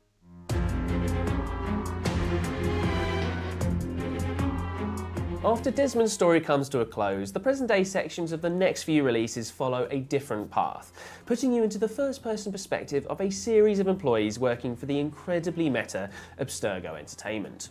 First up chronologically are the present-day events of Black Flag, which sees a young research analyst simply codenamed Noob assigned to explore the memories of another of Desmond Miles' ancestors, those of the pirate assassin Edward Kenway. While working for Abstergo, they begin to receive messages from the CCO of Abstergo and secret assassin John Standish, who helps Noob to hack their way to critical company Helps info. who? Assassin John Standish, who helps Noob to hack their way to critical company One more and time. secret assassin John Standish, who helps Noob to hack their way Noob, to critical okay, bro. company info sure. that leads them to His the name is just disembodied Noob. consciousness of Juno within the Abstergo network. Juno attempts to possess Noob, but fears it's not the right time to make her move, and so Noob escapes. Noob passes on the info Stop she's dug saying up to that. Sean Hastings and Rebecca Crane, both of whom have also infiltrated Abstergo, and John Standish is killed by an Abstergo security team once his cover is blown. The present-day sections of Rogue follow much of a similar path, with a young up-and-coming analyst codenamed Numbskull taking centre stage. After Numbskull accidentally triggers a company-wide virus while exploring the memories of assassin-turned-Templar Shay Cormac, they're left largely alone in the building to continue exploring Cormac's memories. Numbskull continues their work with Shay Cormac and eventually helps bring back the Abstergo servers back online. And this grants them a special meeting with the big bosses, who offer them the chance to become a Templar for real. Meanwhile, happening in Yeah, parallel they are should the have never brought present-day this events game of to the modern Unity, day. which sees William Miles and assassin colleague Bishop get in touch with an Abstergo employee in the hopes of recruiting them to their cause. Their mission for their new initiate is to research a new strand of memories from the assassin Arnaud Dorian with a view to finding the remains of the sage Francois Thomas Germain, which the initiate eventually does. Anyway, this leads into the modern-day events of Syndicate, where Sean and Rebecca infiltrate the Abstergo London office with a view to assassinating a key Templar target, Isabel Ardent, but come away with crucial data instead. Data that leads them through the memories of Jacob and Evie Fry and on the way to discovering the location of the Shroud of Eden. They hightail it to the location only to encounter an Abstergo strike team including Isabel Ardent, who Sean assassinates. The Templars get away with the Shroud though and secure it back at an Abstergo lab before reporting back to Juno, who's now actively working with them. Gosh, there's a lot going on in these present day sections. Yeah, there is. Callum Lynch. A year or so later, we come to the present-day sections of the Assassin's Creed movie, which is centred around the aforementioned assassin Aguilar's descendant Callum Lynch. Cal, also played by Michael Fassbender, is a down-and-out murderer who's scheduled to be executed for his crimes. The movie they were talking His about. execution is faked by the Templars, who I want just know Cal this alive was for his trash. DNA in order to access his genetic memories. Thereafter, the Apple of Eden I mentioned back in the previous section on the movie, and they want Cal to help them find it through his ancestral connection to the Spanish assassin Aguilar. Anyway, Cal is brought to a Templar research centre in Madrid where he meets some of the other assassin inmates, 3 of whom are pretty explicitly stated to be descendants of assassins from the video games. This lass is Xiao Jun, complete with her foot blade, this guy is supposed to be Duncan Walpole as he's got his cutlass, and this lad calls himself Baptiste, a reference to John Baptiste from Liberation. Anyway, I digress. Through his interactions with a fancy new Animus, Cal helps the Templars discover the location of the apple, which as I mentioned earlier is buried in the grave of Christopher Columbus. But as they reach this revelation, there is an assassin uprising in the facility and Cal breaks free. But not before having a weird moment in the Animus where he meets his long-dead assassin mum, who tells him to embrace the Assassin's Creed. Oh, and there's also a cheeky cameo from Unity's brother. Arnaud Dorian as well, which is kinda cool I guess. And the movie reaches its conclusion at a secret Templar meeting where Jeremy Irons' Dr. Rykin, the CEO of Abstergo, is assassinated by Cal, who re-secures the apple for the assassins and vanishes into the night, never to be seen again in this entire franchise. Layla Hassan. All of which brings us to the most recent chunk in the Assassin's Creed timeline, the story of Layla Hassan, which makes up the present-day sections of Origins, Odyssey and Valhalla. We meet Layla as an Abstergo employee in the deserts of Egypt, trying to recover the sarcophagus of Bayek. Once she recovers Bayek's remains, she defies her superior's orders and jumps on into her portable Animus to experience the memories of Bayek, an act that gets her colleague killed when Abstergo higher-ups get there. Layla, having learned Bayek's numerous abilities via the bleeding effect, is able to hold her own and she's able to escape. She's tracked down by William Miles, who offers her a different path, the choice to join the Assassin Order, and Layla eventually signs on. A year later, Layla is on her first assassin mission looking for the Staff of Hermes. Operating out of a London base, Layla gets back in the Animus to live out the memories of the Eagle Bearer, Cassandra, using DNA that they've sourced from another iconic blade, that of the Spear of Leonidas. Through Cassandra's memories, Layla and her team learn of the existence of the mythical city of Atlantis and track its location to an island in Greece. And there, old and new worlds finally collide as Layla meets the immortal Cassandra face to face, with the latter passing over the staff to Layla before fading away, imploring Layla to bring balance to the Force, the war between the Assassins and Templars. Yo. With the staff in hand, Layla ventures It's not further into the confusing Lost fast. City and eventually encounters the ancient Isu Alethea. Yeah, remember her? To bring you back up to speed, as I don't. mentioned her way back, she's the partner of Loki, aka Barsim, so there's still a chance of their reunion with Barsim still knocking about in the Yggdrasil. But I'm getting ahead of myself again. With Alethea's training, Layla learns to use the power of the Staff of Hermes, but corrupted by its power, she accidentally kills one of her team during a frenzied attack. She puts her newfound powers to better use though by tackling a team of Abstergo operatives when they ambush her at Atlantis, including the modern-day Grandmaster Juhani Otso Berg, who is promptly speared. Anyway, fast forward a year to 2020 and the world is starting to destabilise as a result of Desmond's actions back in 2012. And COVID, I guess. The Earth's magnetic core is getting so strong that it's triggering anomalies all over the shop, including a permanent aurora borealis worldwide. To make matters more mysterious, the assassins are sent a weird signal from within the Animus that points them in the direction of Viking remains in North America. Layla, Sean Hastings and Rebecca Crane head to the location and find the skeleton of Ivor, and the team use Ivor's DNA to experience the memories of the long-dead Viking. Through Ivor's memories, Layla learns of an Isu temple in Norway where the fabled Yggdrasil tree is located, and the trio head to Scandinavia to investigate further. There, Layla enters the Yggdrasil, which is basically an ancient Isu supercomputer, and encounters Barsim, aka Loki, who reveals that he was responsible for the signal they received. Barsim has mellowed somewhat since his violent outbursts back at the ending of Valhalla, but he directs Layla on how to use the Isu computer to save the planet. But this also releases him from this prison and out into the modern world.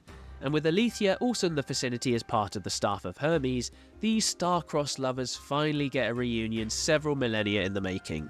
The news is not so good for Layla though, as without the Staff of Hermes, she's mere minutes away from death as a result of the high radiation levels in the Yggdrasil supercomputer.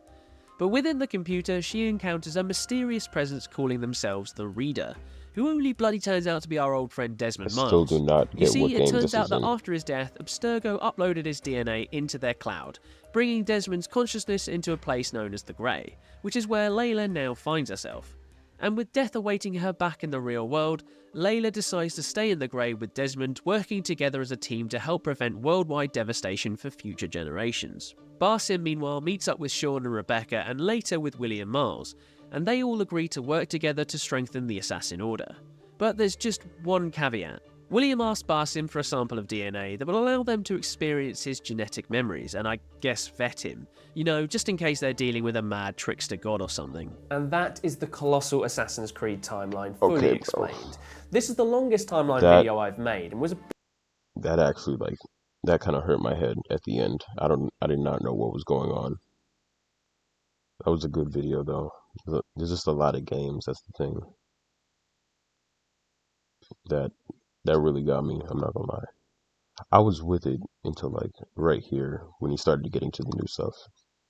But yeah, okay. I'm gonna get on Roblox. I'm gonna get on Roblox real quick. And I'm gonna get off this and go to sleep.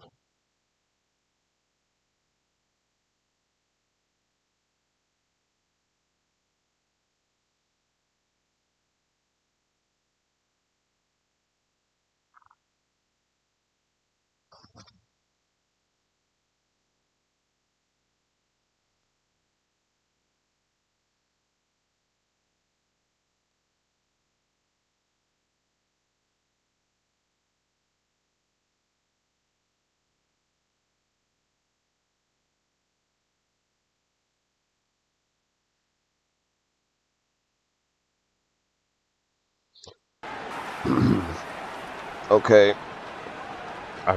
That's crazy. I had 4 people in here.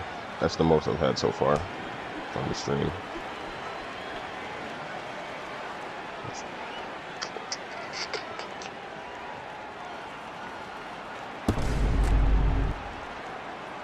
They really added sound effects for when you get tackled in this game.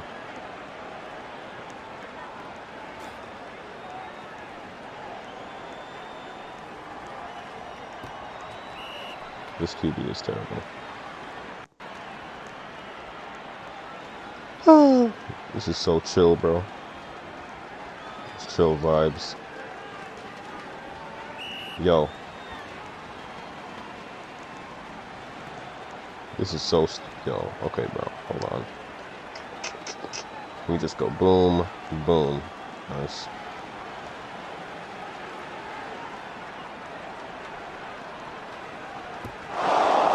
How did he make it that far before he got hit?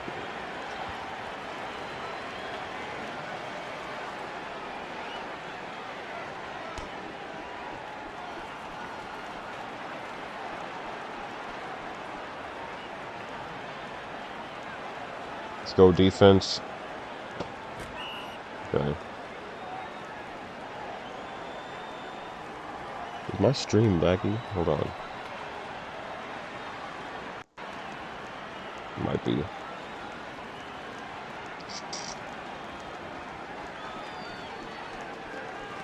I can't reach that. Come on, guys. Illegal touch. Okay.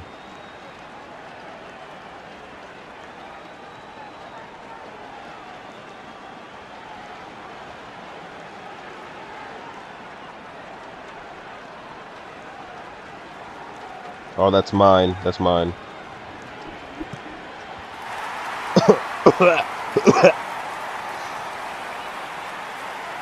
There was like I think that was a glitch. Yo, it's so laggy. What is that? Why is that a thing? Yo, hold on. Let me just... Settings.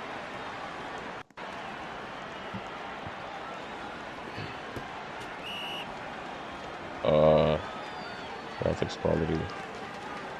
Oh, I'm returning the kick. Oh, I gotta fix that. That's crazy.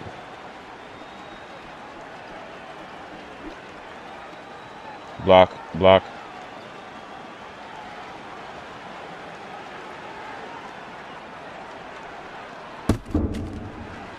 Okay, I made it to the 20. It's nice. Bet, okay. Y'all are about to see real QB work. That's a dime. I mean, like, what can I do with these teammates? When these are my teammates, what can I do? Right? I mean, when these are my teammates, what can I do?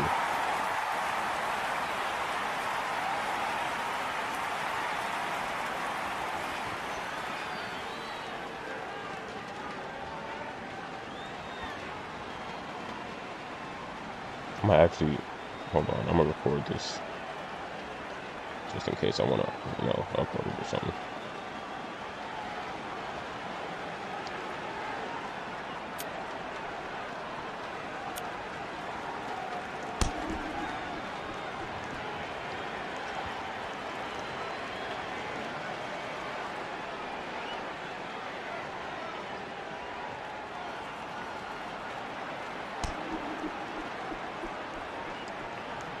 Yo, this drive is gonna be different. This drive is gonna be different, bro.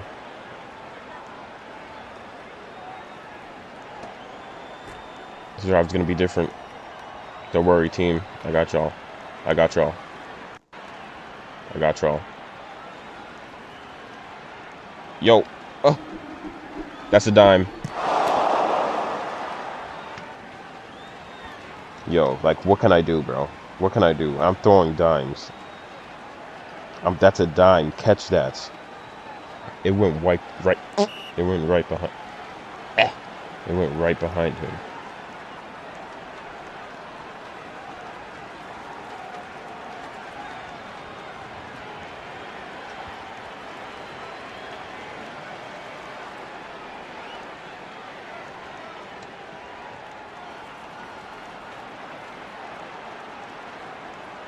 Come on, bro. Throw the ball. Please throw the ball. Oh, he's trash.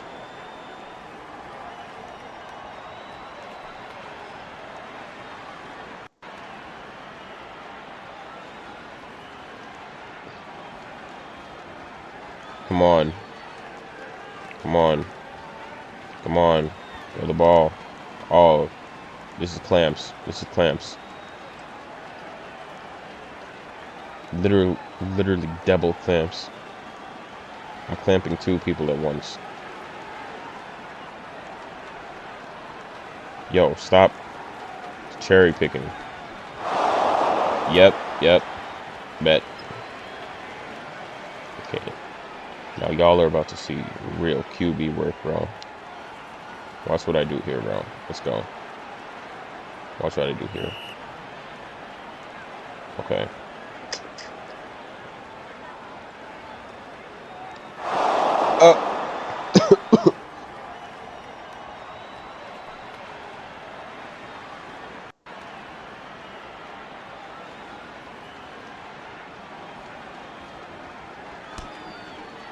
Okay, everyone makes mistakes.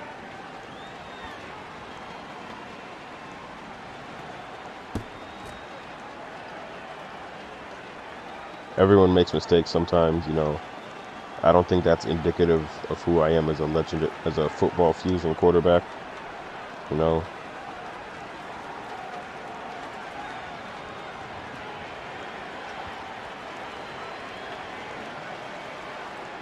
That's mine. It's mine. Okay, that should have been mine, but whatever. They're probably not going to let me beat QB anymore. I'm going to be honest. Good reason, too.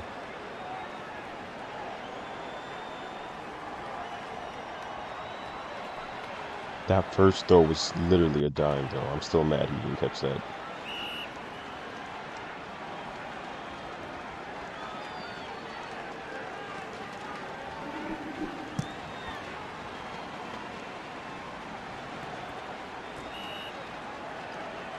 That's a dime.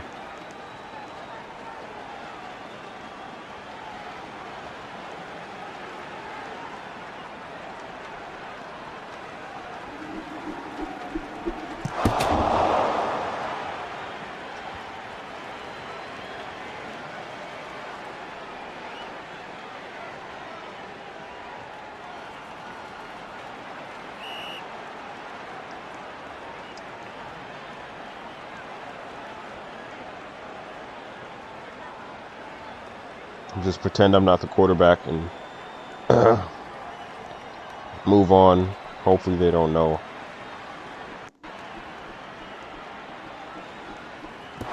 Nice.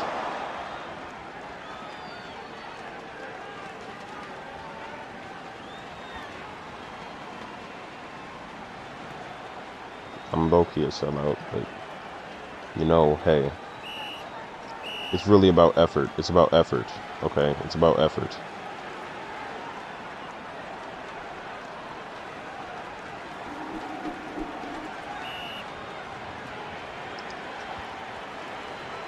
He can't be serious dropping that, bro.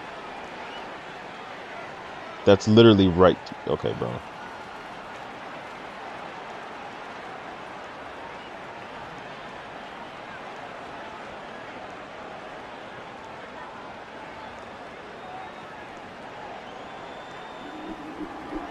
That's a dime.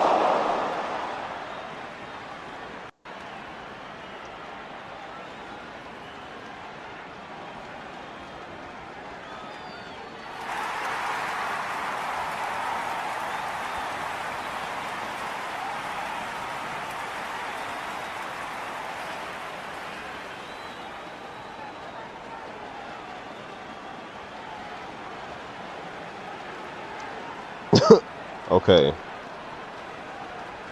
I mean, it's really just, you know, this is really just bad wide receiver play, bro. That's what this is, bro. It's bad wide receiver play.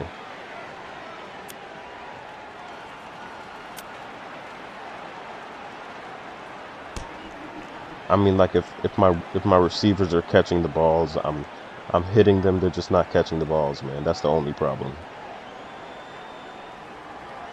So, I mean, we just got to get that worked out and we're good.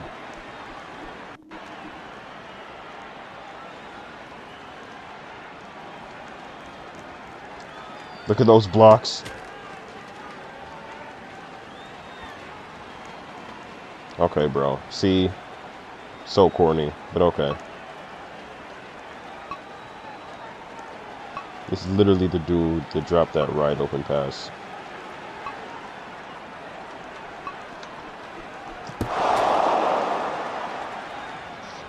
Yeah, okay, but I can't be QB though. I can't be QB.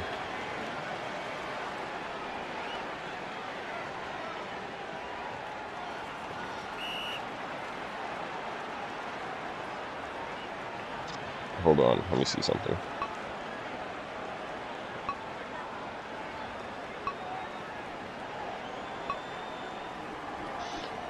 I mean, I can't be QB, but that guy. Okay, bro. It's cool. It's cool. It's cool.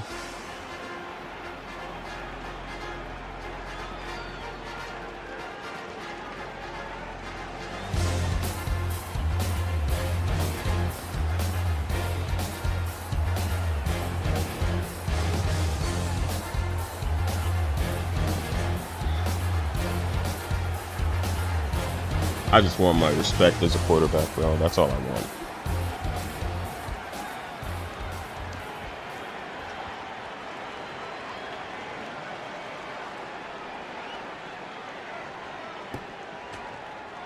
Okay. Nice. Okay. Dime City coming. Dime City. It's about to be Dime City.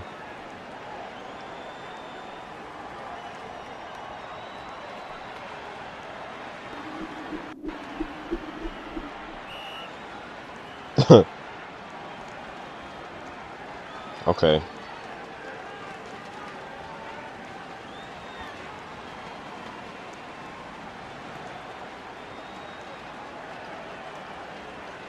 That's a terrible pass.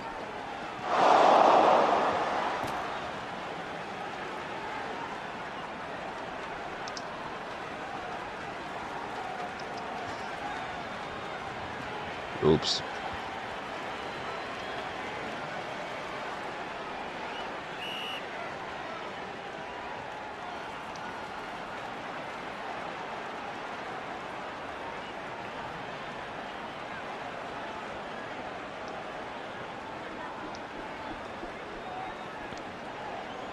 Child, shut up. Yo, what is this dude talking about?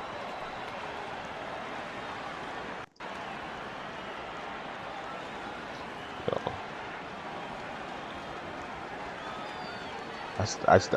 I threw one dime and he dropped it.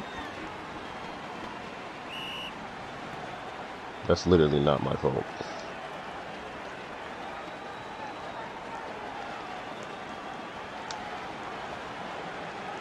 He's about to throw it early. He's about to panic and throw it early.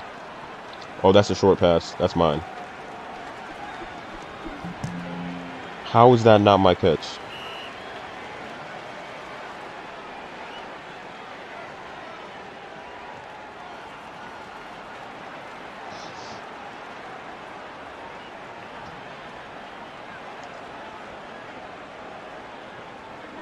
Hold on.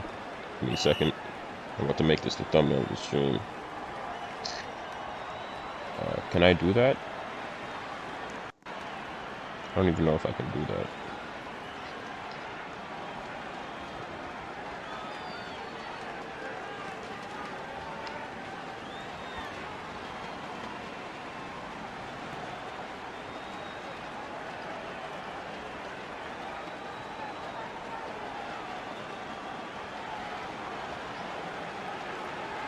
I actually don't know if I can do that. It's fine though, it's fine.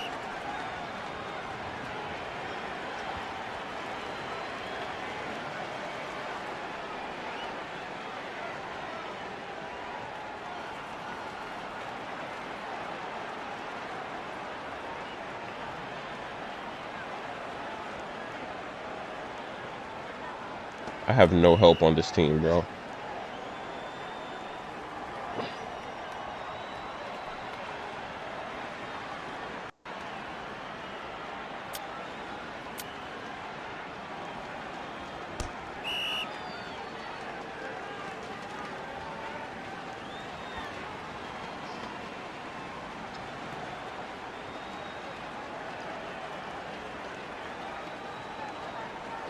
Oh, I wasn't even paying attention. Yo, right here, right here, right here. Right here, right here. Right here. Right here. Right here. Literally right here. That's literally too low. That's not my fault. That's not my fault at all. It's too low.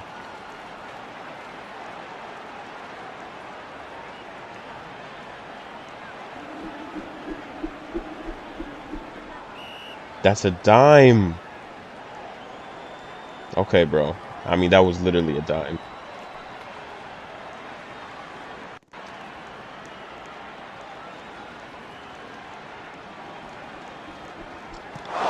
That's two. Okay, okay.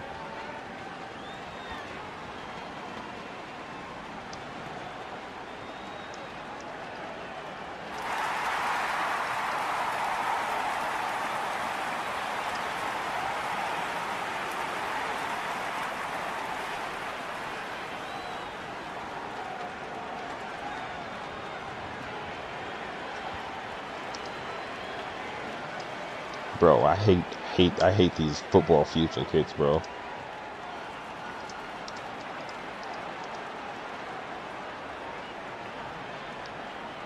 Ruining my record, bro.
Hold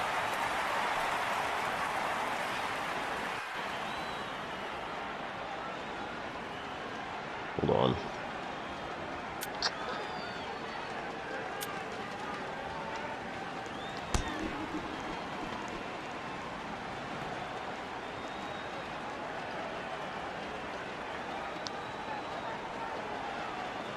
Okay.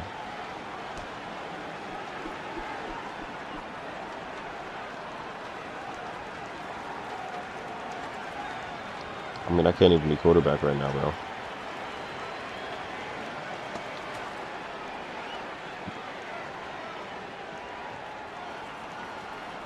Come on. Okay, bro. Come on. Let's be serious. Let's be serious. Okay, bro. This is bad. This is bad.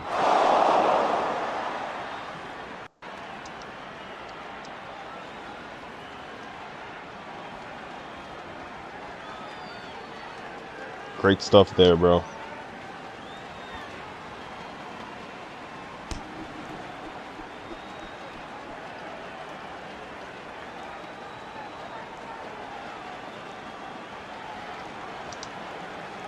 How is that not a tackle? Stop. Good thing he's doing too much. That could have been a touchdown.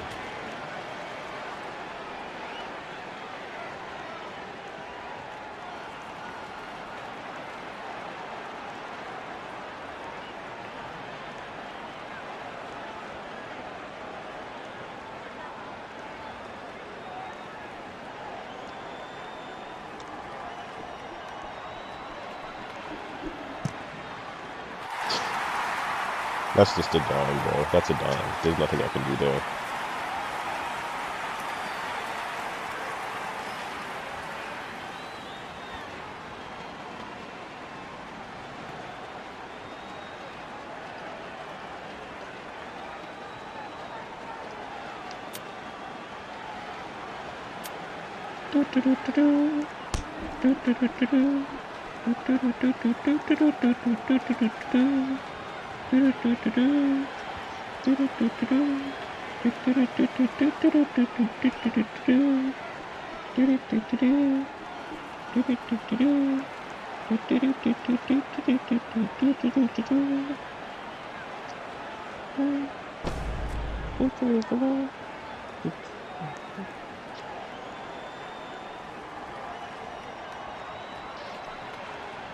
Okay, I'm back.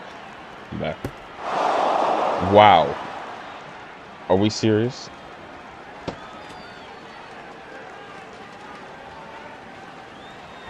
Yo, literally, I gotta be quarterback.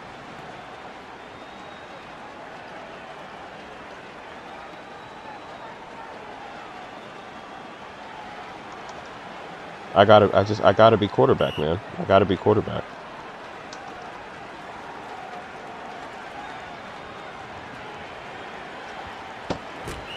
Ah!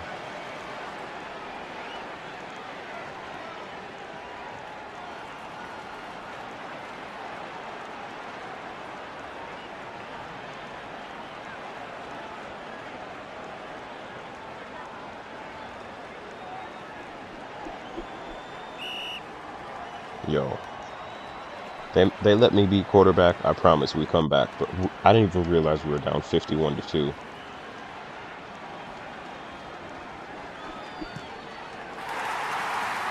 Okay, bro.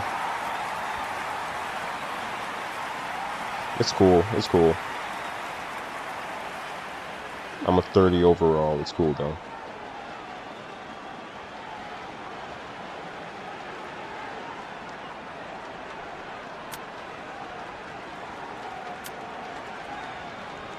Come here. Oh, that's a block. Guess not.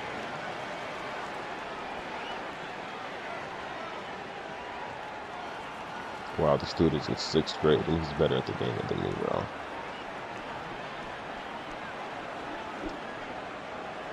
No! Stop! Oh my, you're trash. Stop.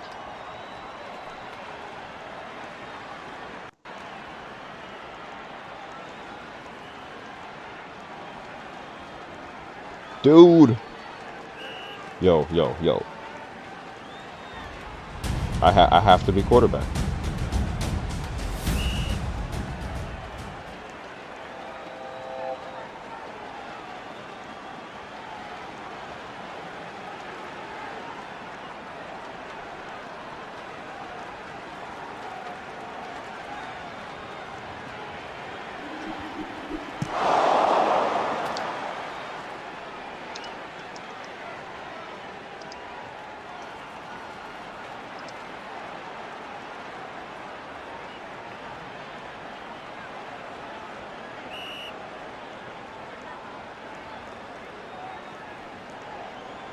That was like there was nothing wrong with that pass, bro.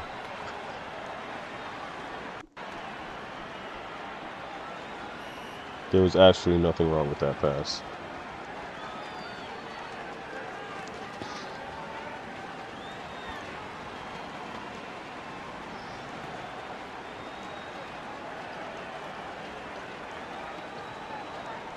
He's not gonna throw it. He's not gonna throw it. He's not gonna throw it. That's mine. Give me that. Yep. Ah! Let's go. That's all me. That's all me. Perfect read. Ah!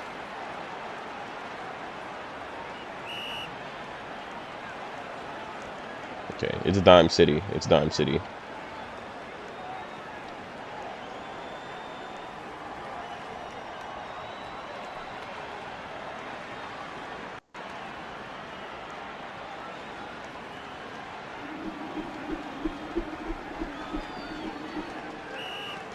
Okay. I'm not gonna say it. I'm not gonna say anything. I'm gonna just let him cook. At least for this possession. Oh, I'm taking ankles. So you're gonna run. Okay, bro. But, bro, I'm stuck. I'm stuck. I'm stuck. Nice. Nice work, QB. Nice work, bro. Great stuff.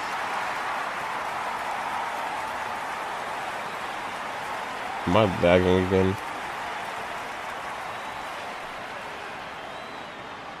There's no reason my computer can't handle Roblox Football Fusion 2, bro.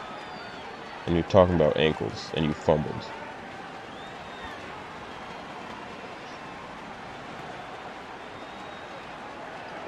Football Sunday.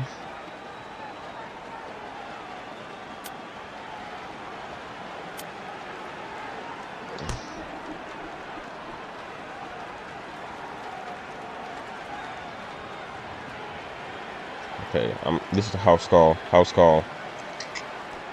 Finger in the air. Check the wind. Yep. Game time. Ah. This. Nice, bro. Nice. Did he leave? Yo, he left, bro. He sold and then he left. Wow.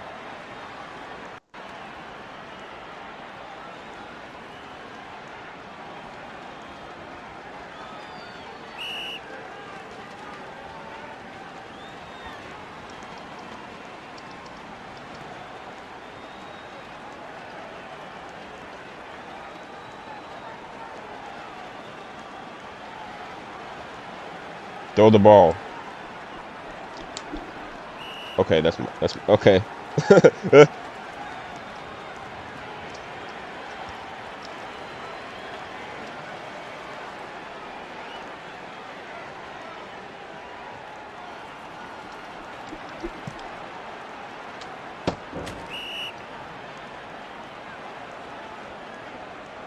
Yo, he's just way faster out the huddle.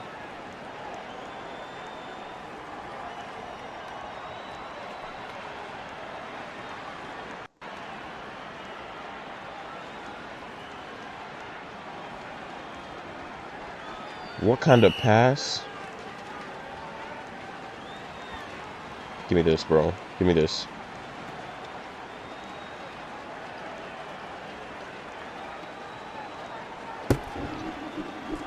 Hit as I threw. Yo, they're selling me. They're selling me. They're selling me.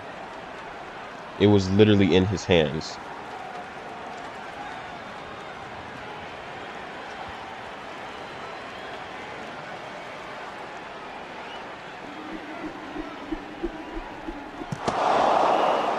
I'm throwing, it's there. It's there, bro. It's actually there.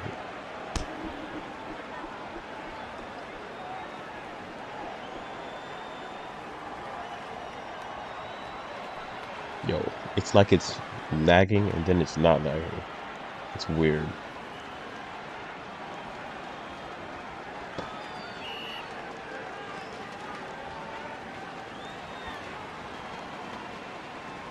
It lags and it stops lagging, bro. I don't know why that is. Give me that. Give me that's my second pick, bro. Let's go. Give me that.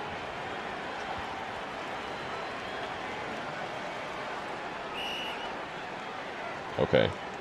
It's time for me to show my real talent, bro. Show what I'm really capable of.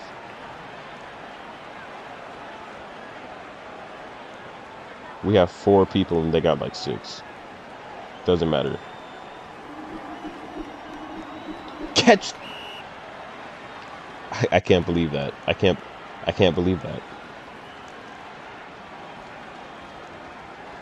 That was literally like right in his hands. And here he comes to rush me, bro.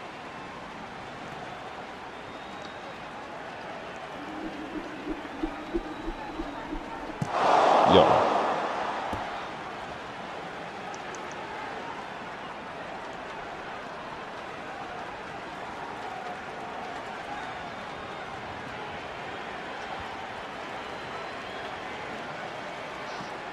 I feel like I'm not actually throwing bad passes. They're just not catching them. Like, that was like a 50-50 ball. Give me that. I jumped early. That's my fault. Yo, I'm covering the whole team. Is he serious? Yo, that's clamps, bro. That's clamps. That's clamps.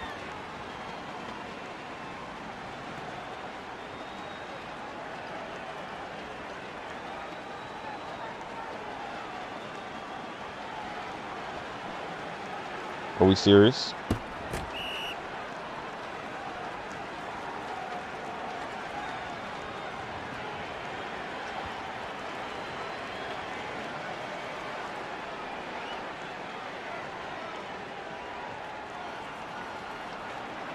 That's mine. That's mine. Okay. How many children in a week? I'm geeked. I can feel my little teeth so much. He catch that? Yo, wrap this game up. This was like a trial run. This was a test game.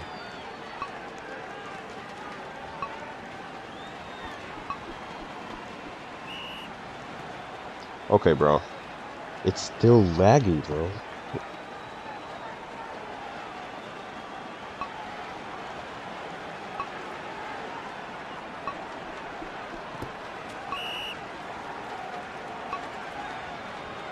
Yo, why is it so choppy?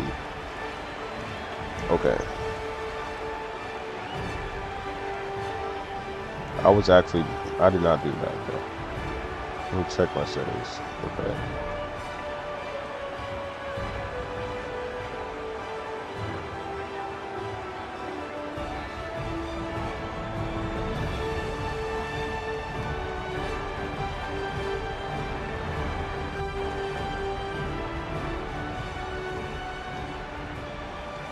Let me try this, bro. Let me try this.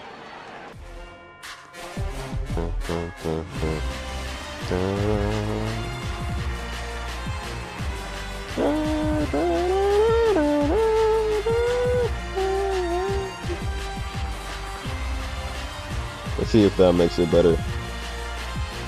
If not, oh well.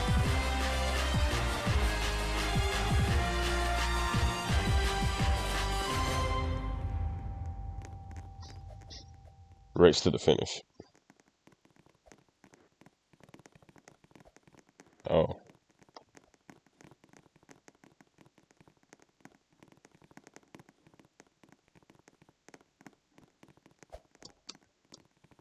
Let me see my stats, bro. I know my stats are hard. Stats. Let's see. Oh. It's so disrespectful to call me a water boy after that performance.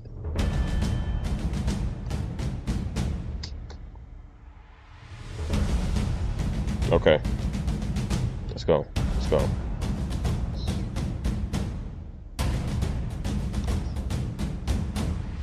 See, they know I'm him. That's why I got picked second. Oh, they're just not choosing. That's what it is.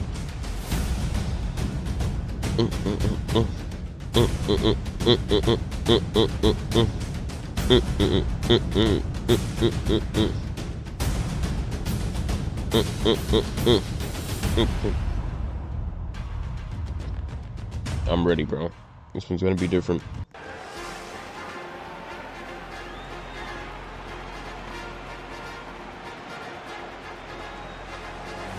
Let's go. Okay, 25 yards, 7% completion. Okay, not great. Receiver, I made one catch. No, I made a catch in Ultimate Football. I did though. Okay. The boards elect to receive. That's fine. That's fine. That's fine. Let's go.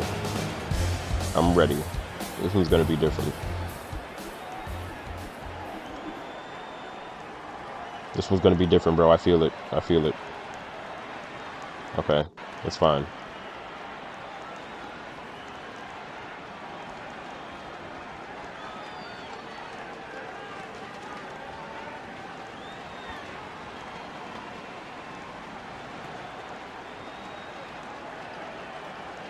I'm wide open. I'm wide. Yo. I'm literally wide open. What is that? Look at that catch. Look at that catch. Look at that catch. Oh my gosh. I'm actually just like that. Right here, right here. This idiot. Yo.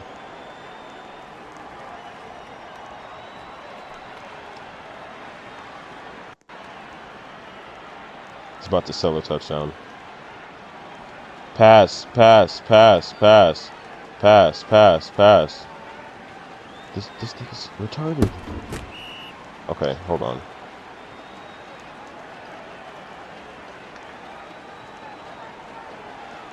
Give me this, bro. First touchdown coming.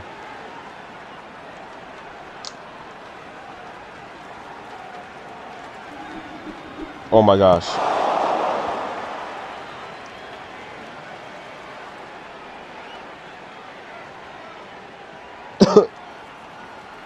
Okay.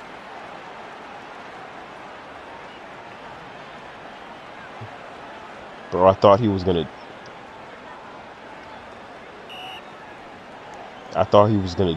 Yo. Okay. You know, hey. Stuff happens, okay? Stuff happens. Stuff happens, bro.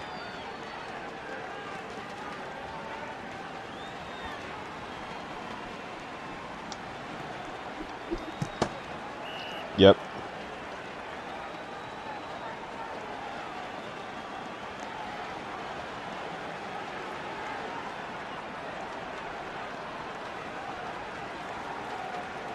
Oh, this is a pick, I can tell. Oh, give me that. Give me that. That's so corny. That's so corny. That's actually so corny. It's fine. It's fine. It's fine. If the QB didn't sell.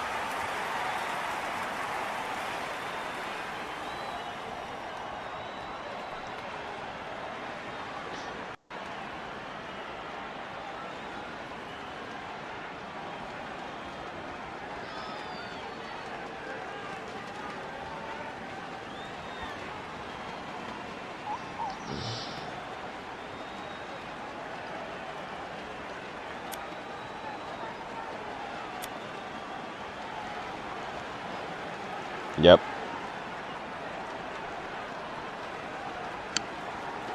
Looks like it's still lagging. It looks like it's... Okay, hold on. Why am I not picking the ball up?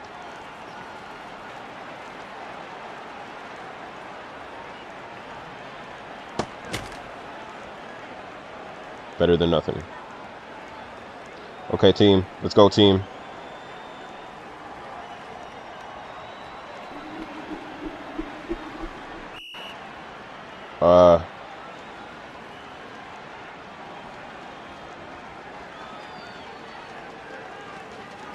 We got Fortnite Kid as our quarterback, bro. There's nothing about this is gonna go right.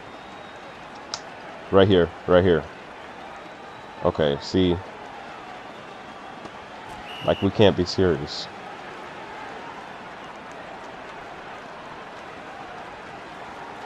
Let's go. Say hut. That's way too high.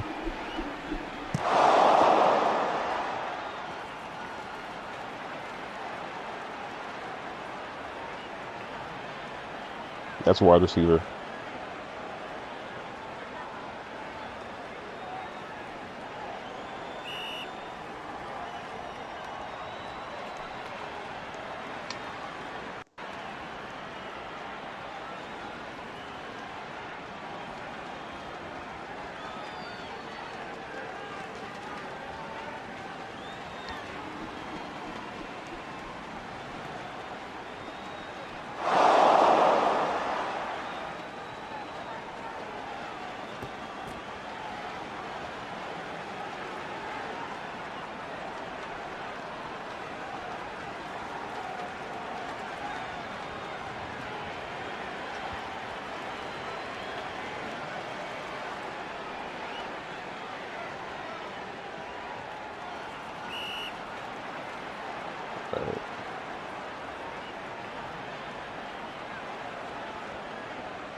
Nice. No. That was luck. Right here. Right here.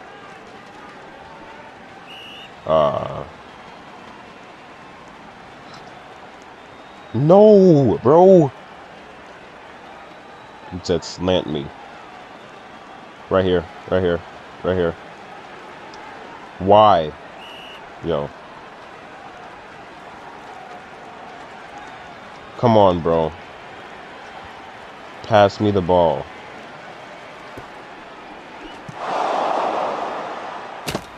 Nice pass, bro. Nice pass. Excellent pass, bro.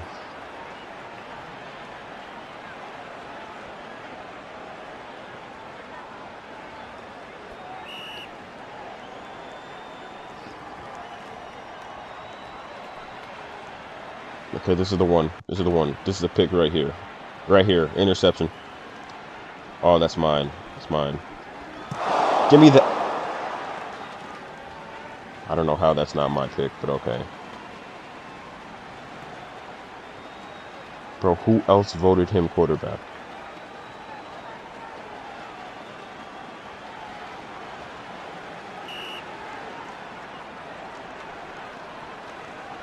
Who else voted for him? Right here. Right here. I'm wide. I'm wide. I'm wide. I'm wide.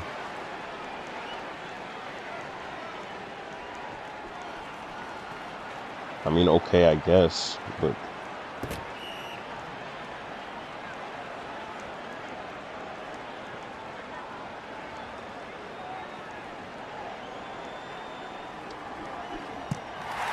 ah!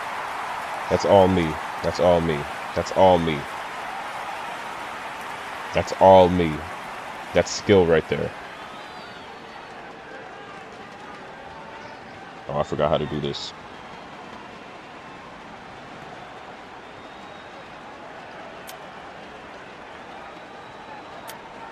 Uh-oh. I glitched. I glitched.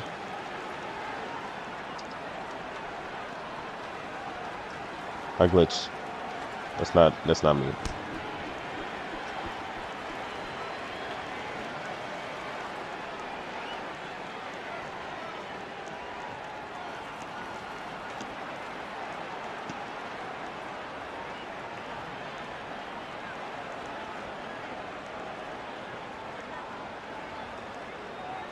This is an interception. This is an interception. Oh, I can feel it. I can feel it in my veins. I can feel it in my penis. Oh. Couldn't reach that. I'm free safety. I'm free safety.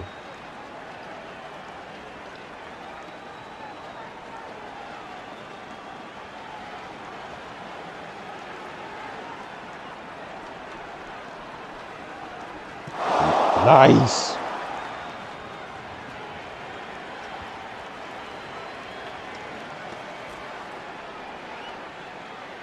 Let's go. I'm actually nice at this game. You couldn't tell.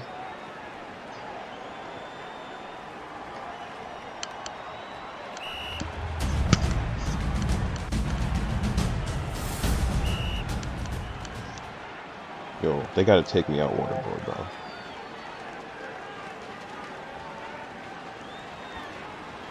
That's a bad pass. Nice. I tried.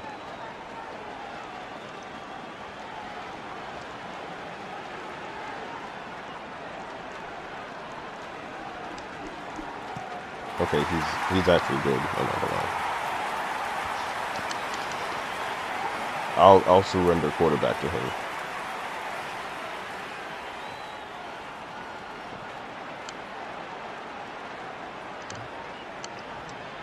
And he's really screw this guy, bro.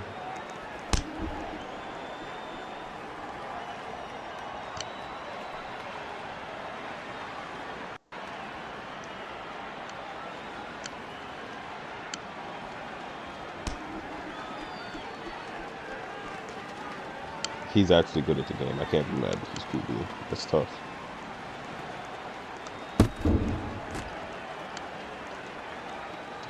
Oh.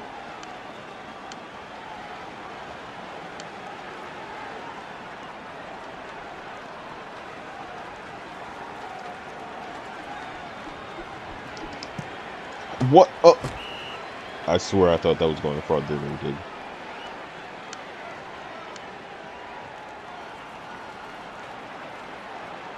Tried to hand it off.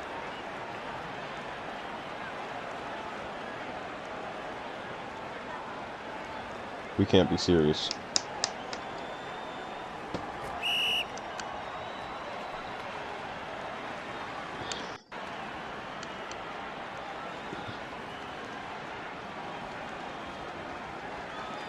He's about to run. Pick that. You gotta pick those. You gotta pick those.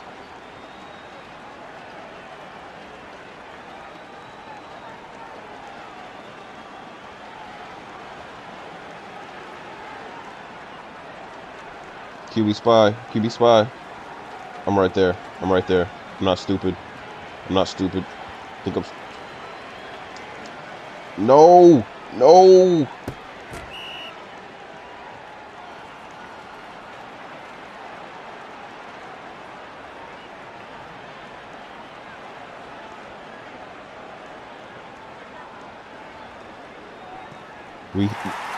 That has to be a pick, bro. It just has to. It's cool. It's cool. It's cool. Tie game. Tie game. It's cool. It's cool. It's cool. It's cool. What was that? Dang, my battery's low. Hold on.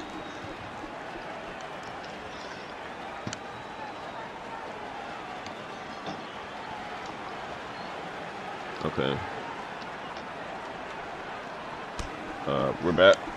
We're back. Let's go.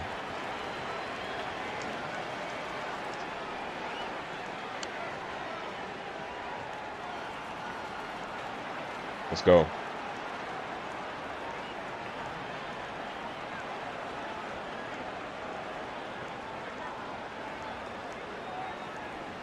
Catch that. Nice. We're actually working.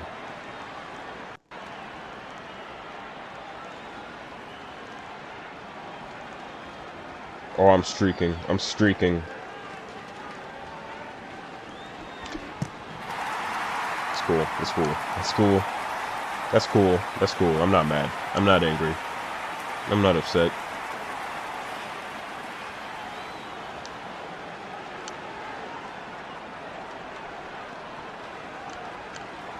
Oh no. I didn't see this coming.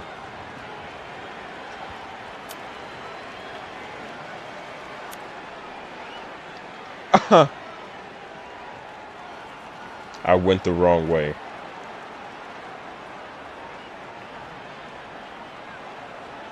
I went the wrong way, bro.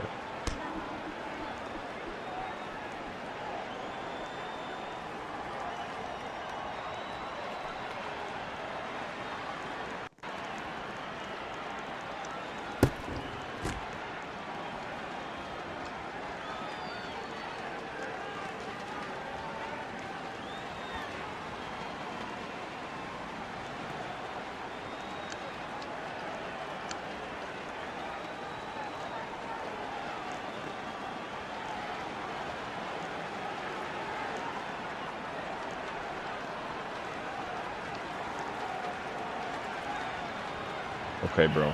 I don't know what that was.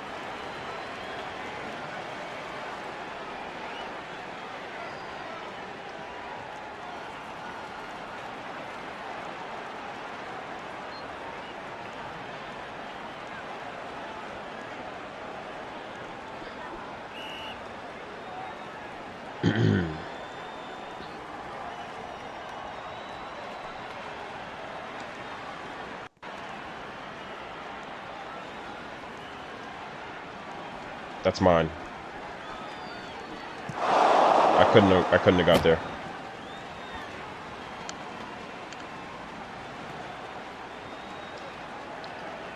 Wake up. It's the first of the month.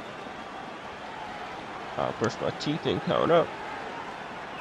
I let my control my blood. I let it stream and down.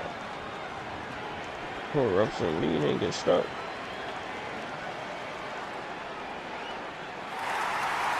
Okay, bro. I already got my touchdown. It's cool.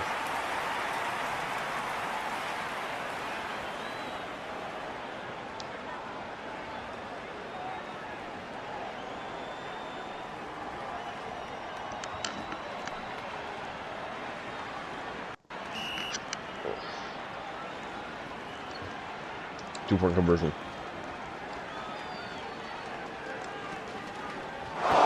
Okay, that's cool.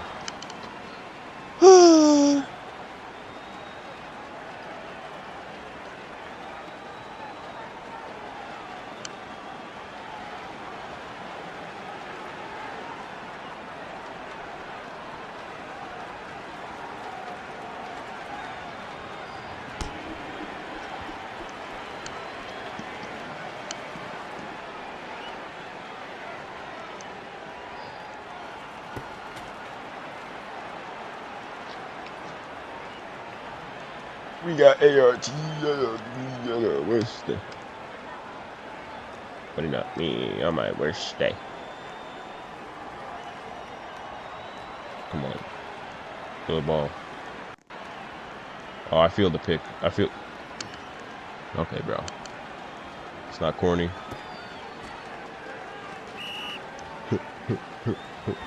It's just me and my cover, did it?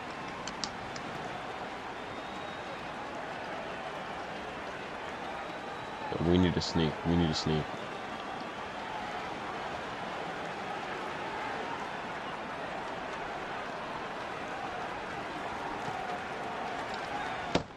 Ah! Look at that hit. Look at that hit.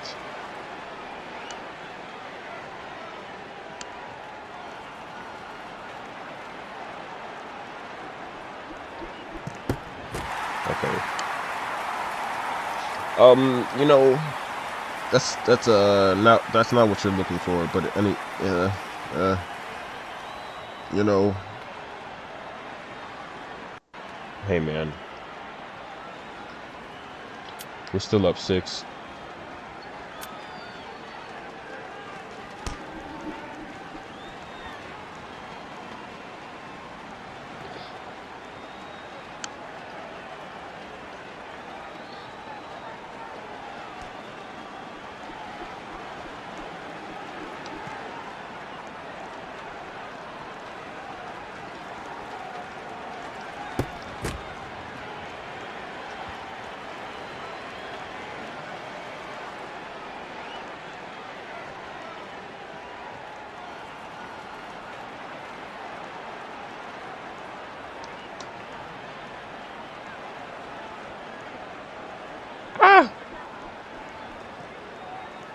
Yo.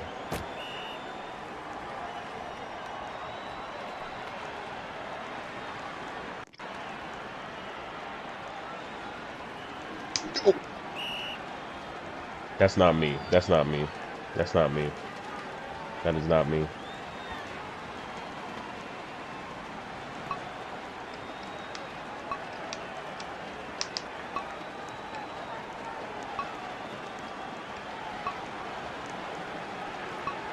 Okay. Hey man. As long as the team's winning, I'm winning, bro. That's, you know, I'm a team player. Even if I'm not doing anything, I'm happy that the team is doing good, man. That's all that matters.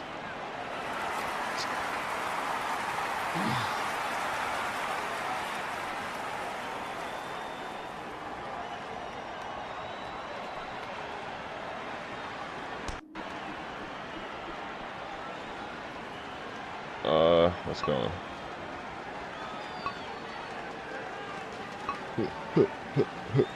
It's just me and my company. The shot on my right.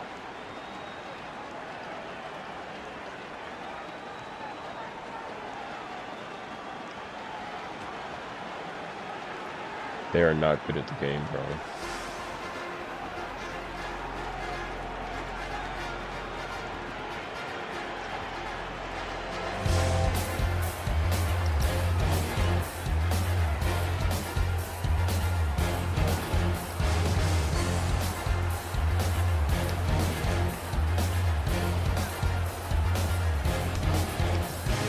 I'm gonna be honest, bro. I'm gonna be honest. I'm predicting 5 touchdowns this half from me, bro. I don't know. I just feel it in the air. I don't know how that's not a tackle. And he's not gonna get caught. Okay. Okay, I'm strong safety. Oh, this dude has literally no one guard. Okay, see.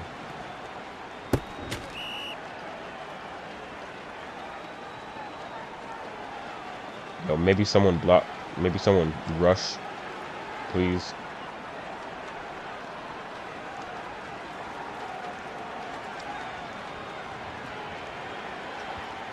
Okay, bro. So, how is that not a fumble? Someone rush, please. Oh, it's not him at Fuji anymore.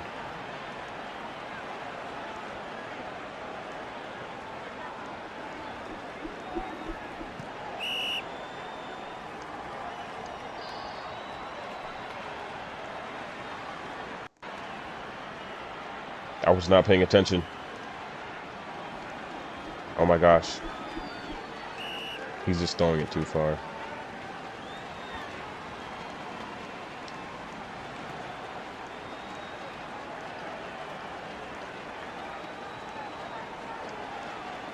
Give me that. Oh, that was mine. What? Why did I drop that? Why did I drop that?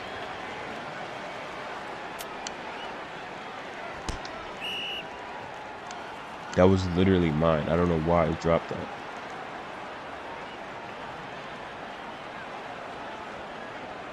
That's so weird. Okay, it's fine.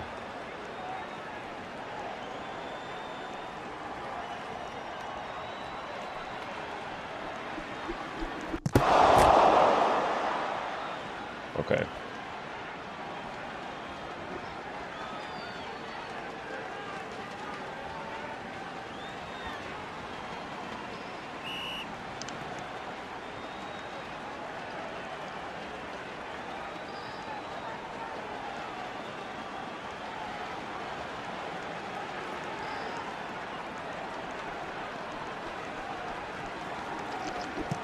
No way I don't catch that. Okay, bro. I see what we're doing here, bro. I see what we're doing.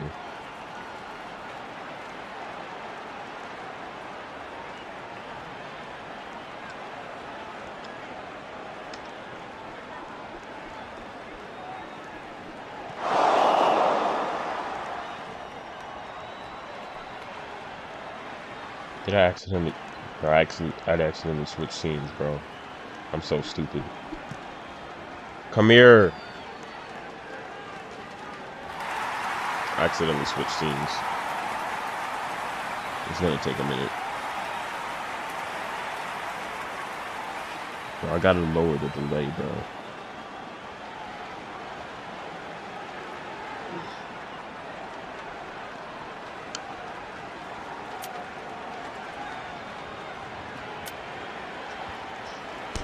This is actually like the first good game I've played of this on this.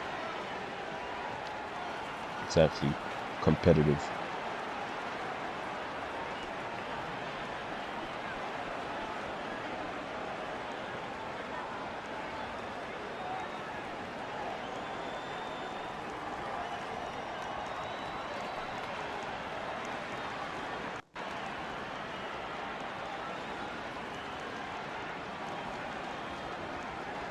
Right here, right here. I'm literally wide.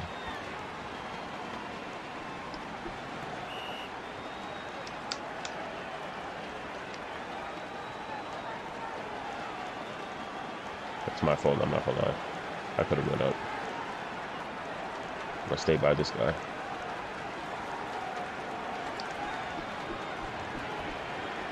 Yo,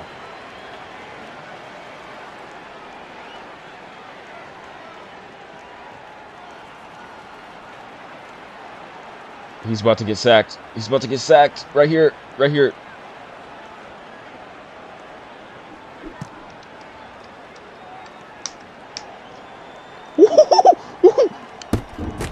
I got ankles. I did it again, bro. I might have to change that button. I gotta stop that. I gotta stop doing that. Keep switching the scenes.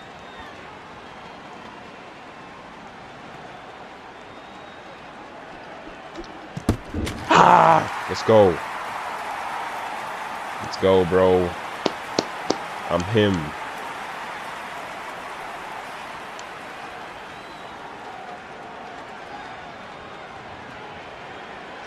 Oh, I forgot it. I forgot.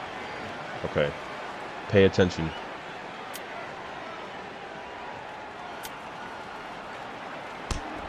And they block. Okay. I mean, there's nothing else I can do.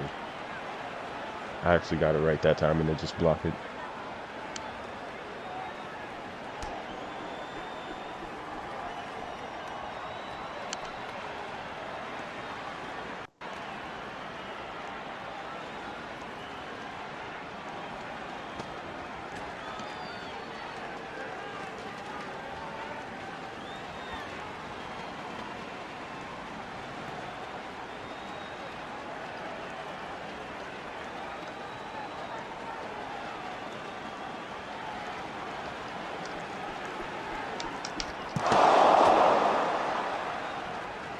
Okay.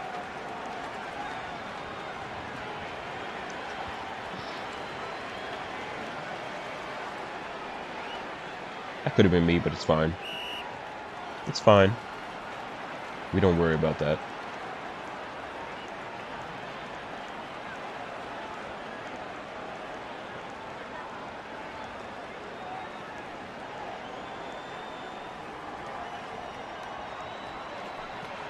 Nice. Love the short passes. People don't love them, but I love them, bro. I love them.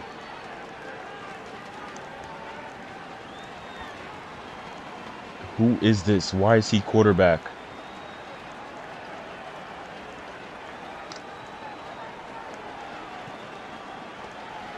Why did you run into him?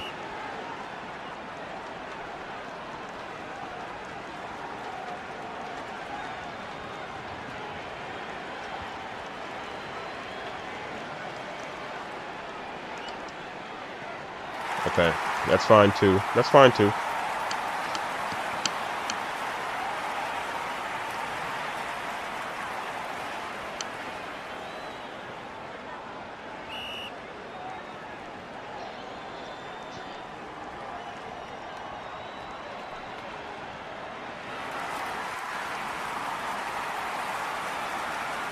That is not cold. A celebration had no drip.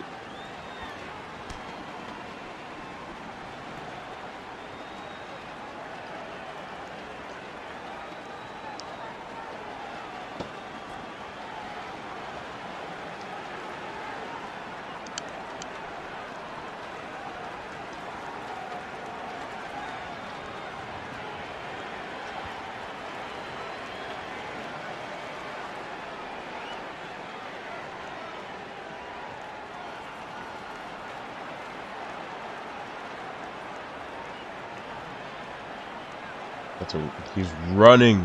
Oh no, he's not.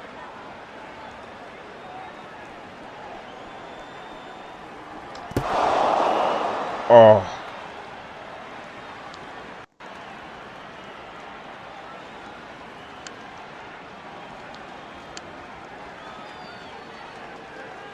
Let's go. Let's go.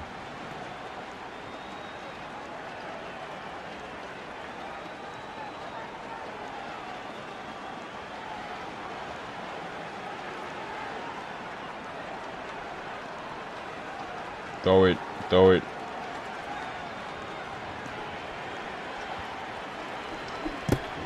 No way. There's no way.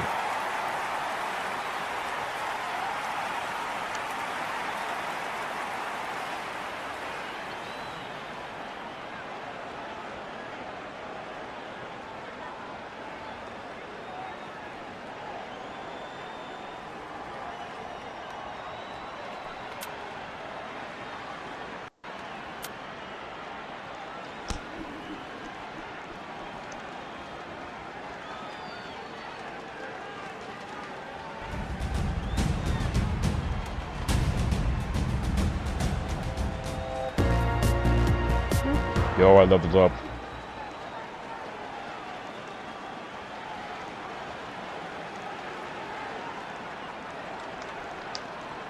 Why did you cut there? Why did you cut?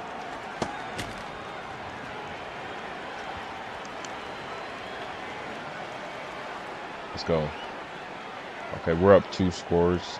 Nah, we're up 3 scores. What was that? What was that? How did I switch? Yo. My fault, bro. I keep accidentally. I'm kind of stupid. I keep accidentally switching the scene. Shoot, bro. That's annoying.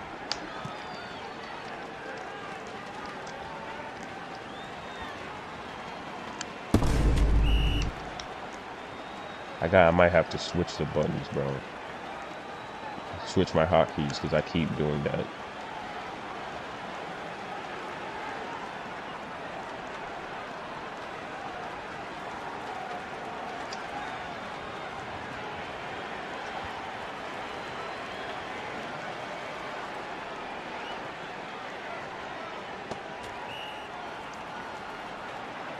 I keep doing that, bro. That's so annoying. Ah, I'm stuck. I'm stuck. I'm stuck. I'm literally wide open. Please.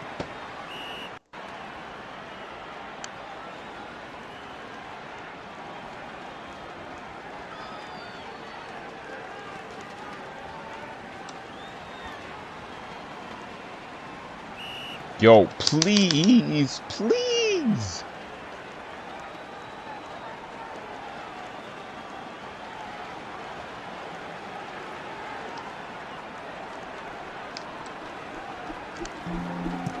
Yeah, that's just not happening.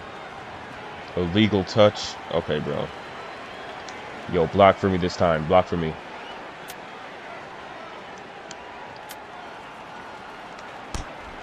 Block.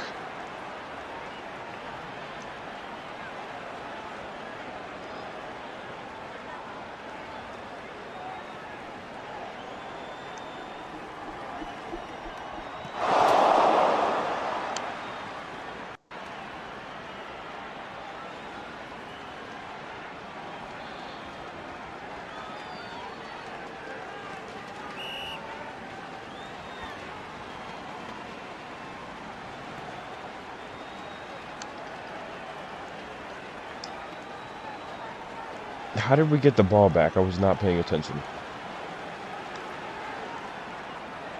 Look at that cut. I'm literally wide open. Okay, bro. I'm wide.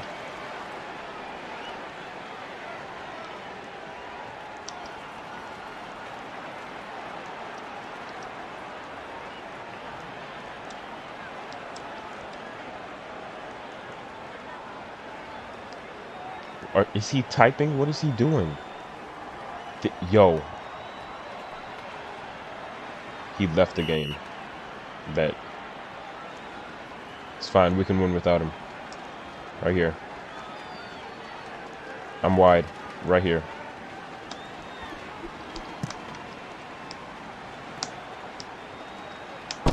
Ooh, I was mixing. How did he do that?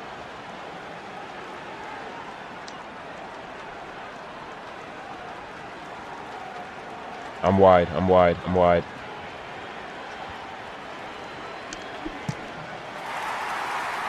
Yo, I'm actually him. Like, realistically, figuratively, literally, I'm him.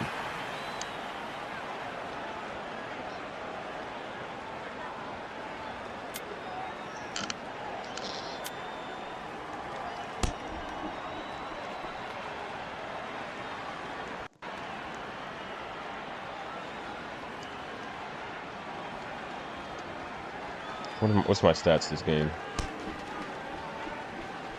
Current game. Ah, he's right above. 6 catches, 8 targets, 3 touchdowns, 100. Yo, they should give it to me since we're about to win, bro. I mean, in the real world, since we're winning, I would be the one to got the award, but so I'm just saying, I feel like I should get the award, you know.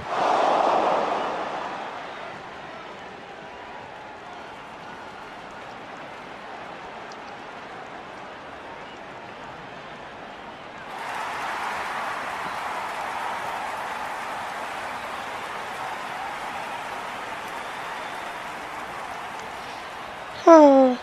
2 hours, 40 minutes on the stream.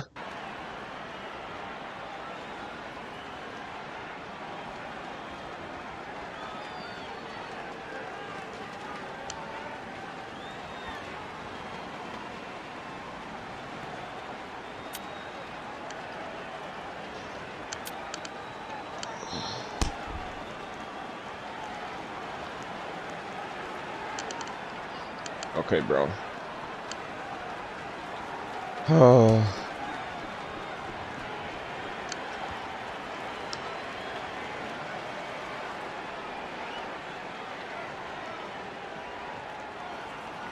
Hot.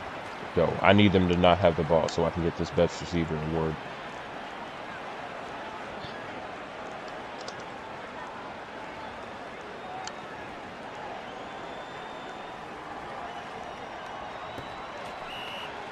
They can't be serious.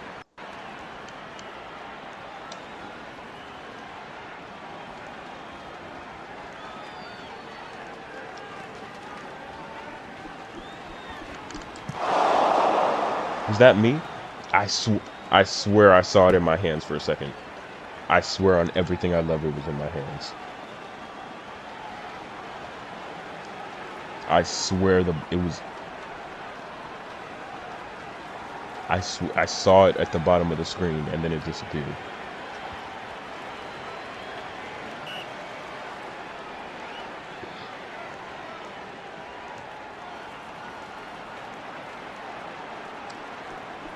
No. Oh my gosh, bro.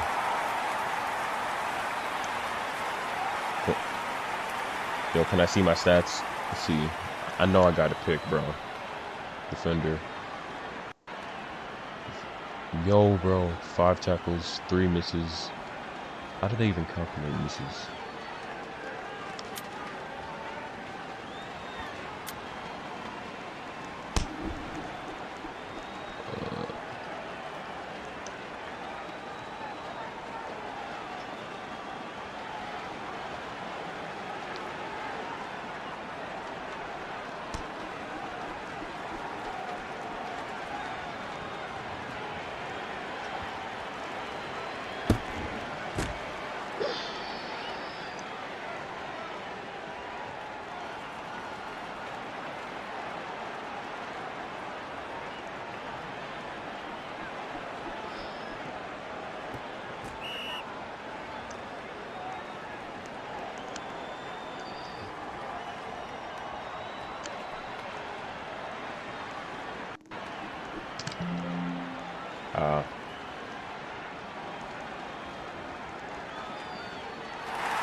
Okay.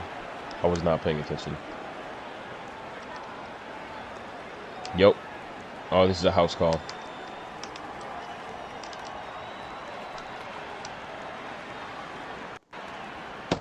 Oh, bro, if I broke that tackle, I would have been gone. If I broke that tackle, I would have been gone, bro.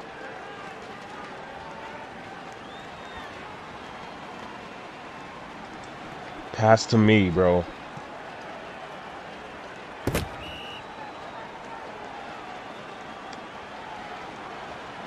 Please pass to me.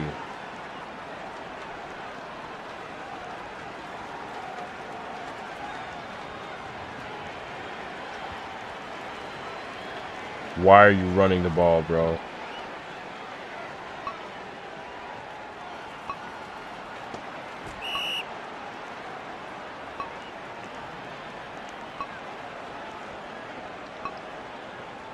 This is a touchdown.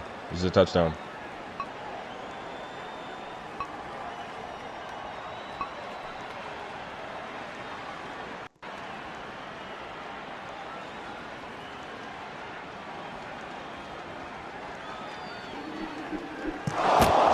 Oh, it was. Oh my. Yo, that wasn't even a bad pass, bro. He should have caught that. He actually should have caught that, bro. Every time I actually throw a good pass,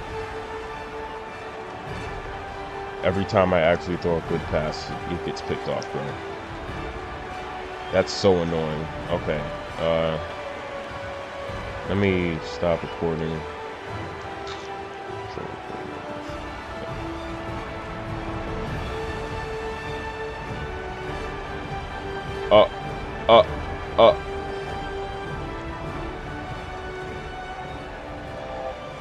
Okay. From here. Yeah, I think I'm done with this for right now. From here, let me see, bro. I mean, I got to get to 3 hours at this point. I got 14 minutes till 3 hours on the stream.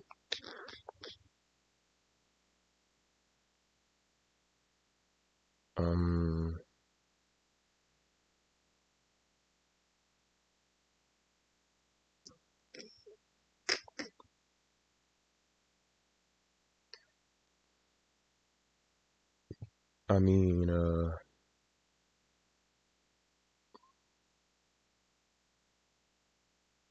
what is this? Coming.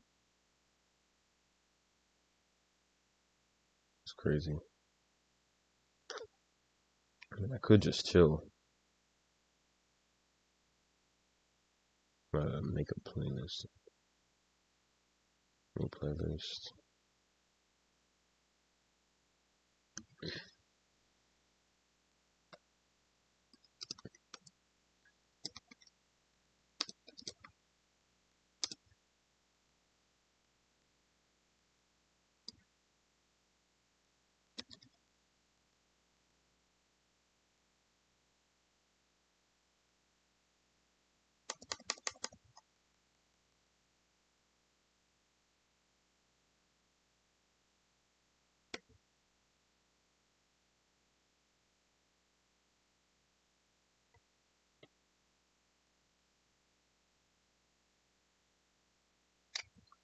I mean, I might just chill.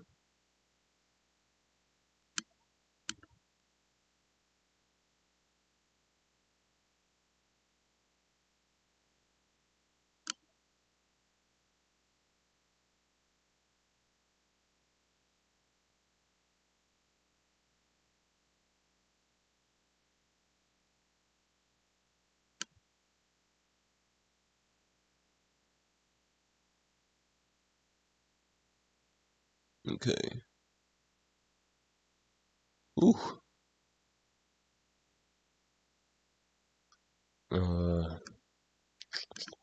I mean, do I keep playing? I could play one more, I think. I'm gonna play one more.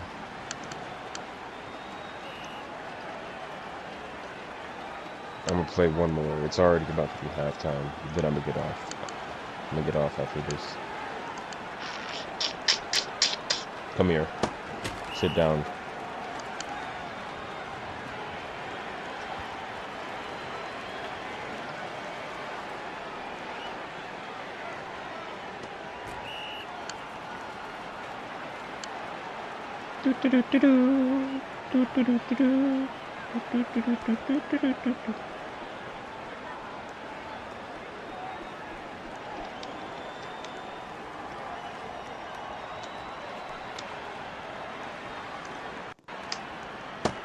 Oh, yo, I hate it.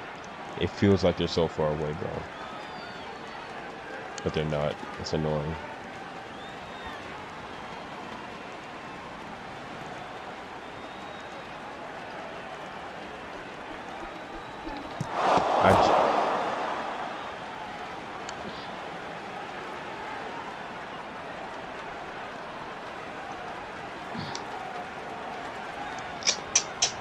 Let me vote myself QB. I see potential. I see potential in myself. Quarterback. Yep. I see potential in myself now. Give me that. Okay, that's fine too. I can't be worse than that guy. Dang.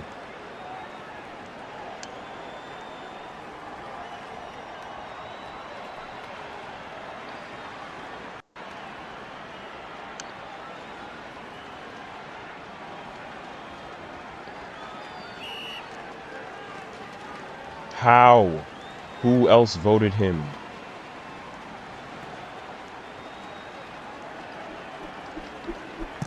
What? Like what? Okay, bro. I mean, I guess it worked, but.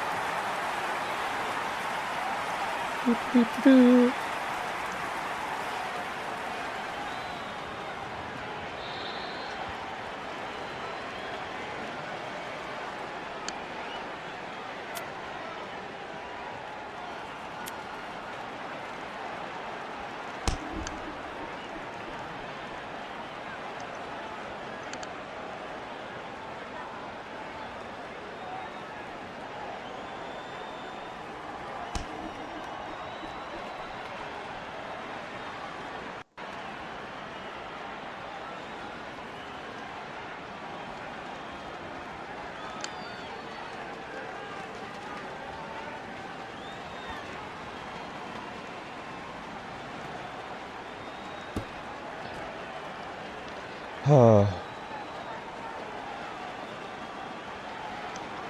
go. Uh-oh.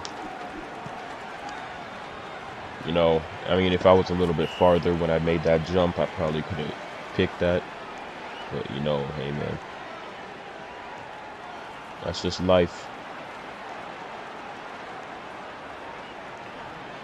That's mine. I don't know whose that was. That was not mine.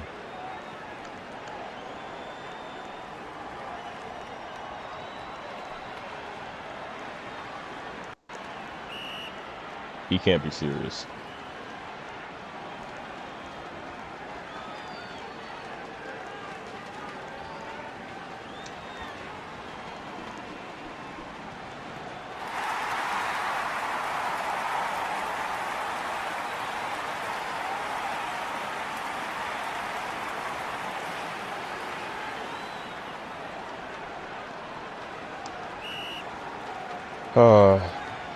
And they're going for 2.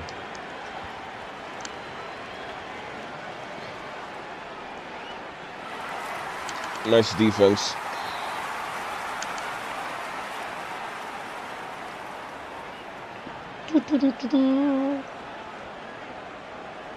Bro, my back is killing me.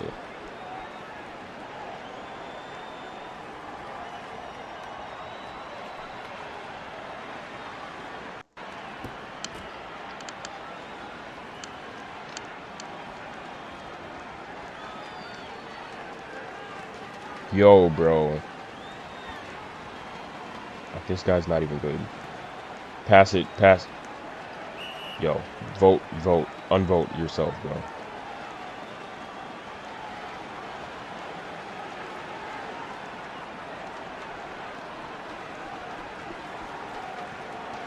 That's not a good pass. That was complete luck.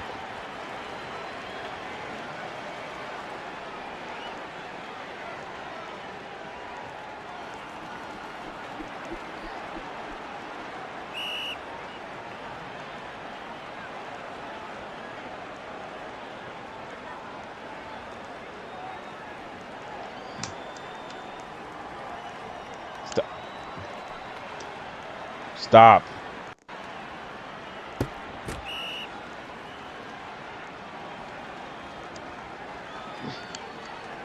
Thank you. Oh my gosh. Right here, right here, right here.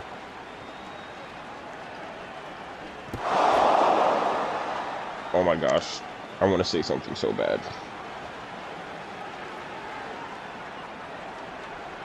Like, what was that, bro?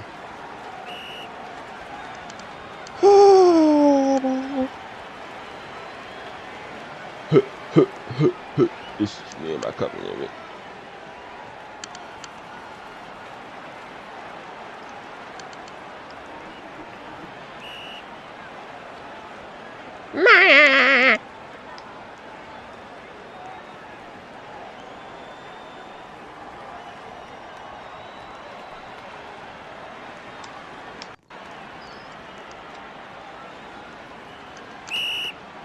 We can't be serious, bro.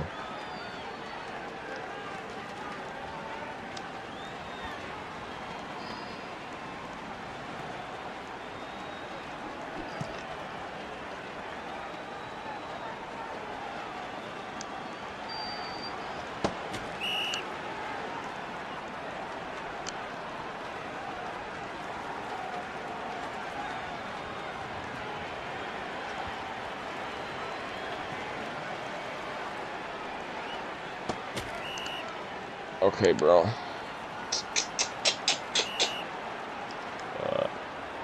This might be... Okay, I'm gonna wrap this stream up once the second quarter ends. I'm getting tired.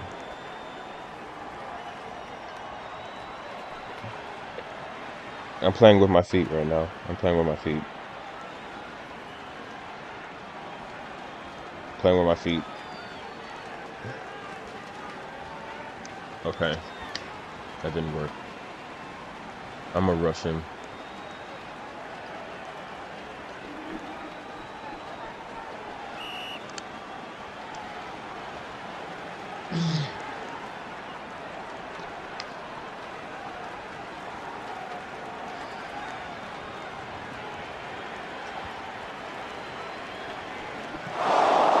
Nice pick.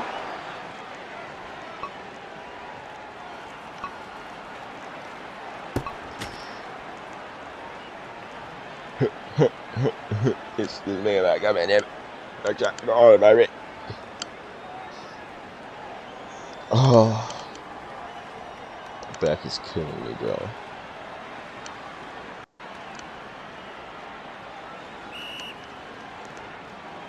No way he's quarterback after what he did last time.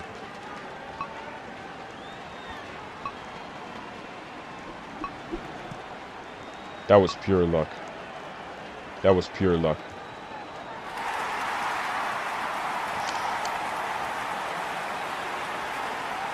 That was nuts. There was no skill involved in that, bro.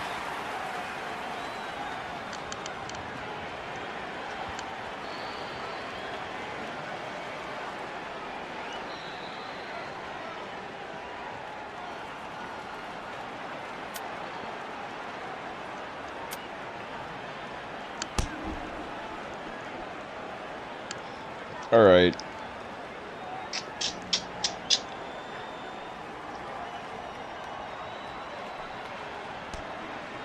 W stream.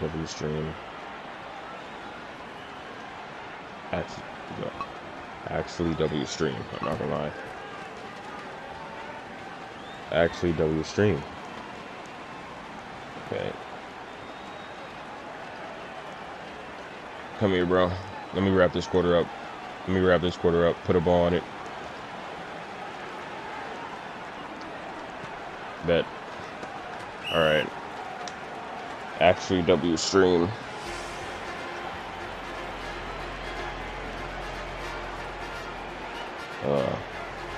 I had.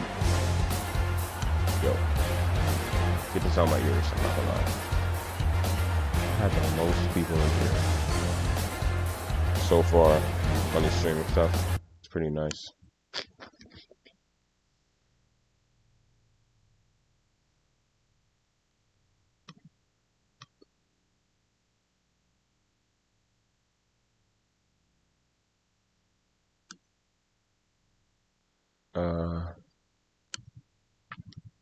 Yep.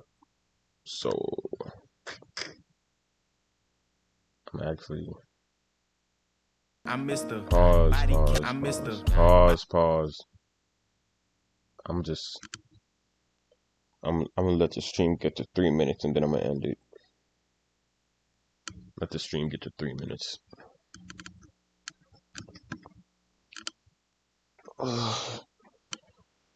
Not 3 minutes, 3 hours. Whew.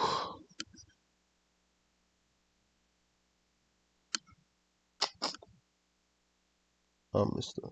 Body Catcher, Slider King, Soul Snatcher. You know, they run up on 50. This is no capper, street nigga, out of rapper.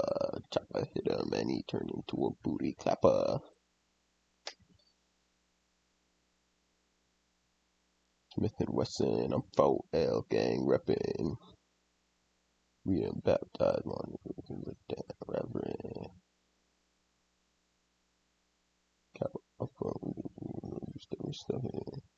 No, this FN shoot Easter resting.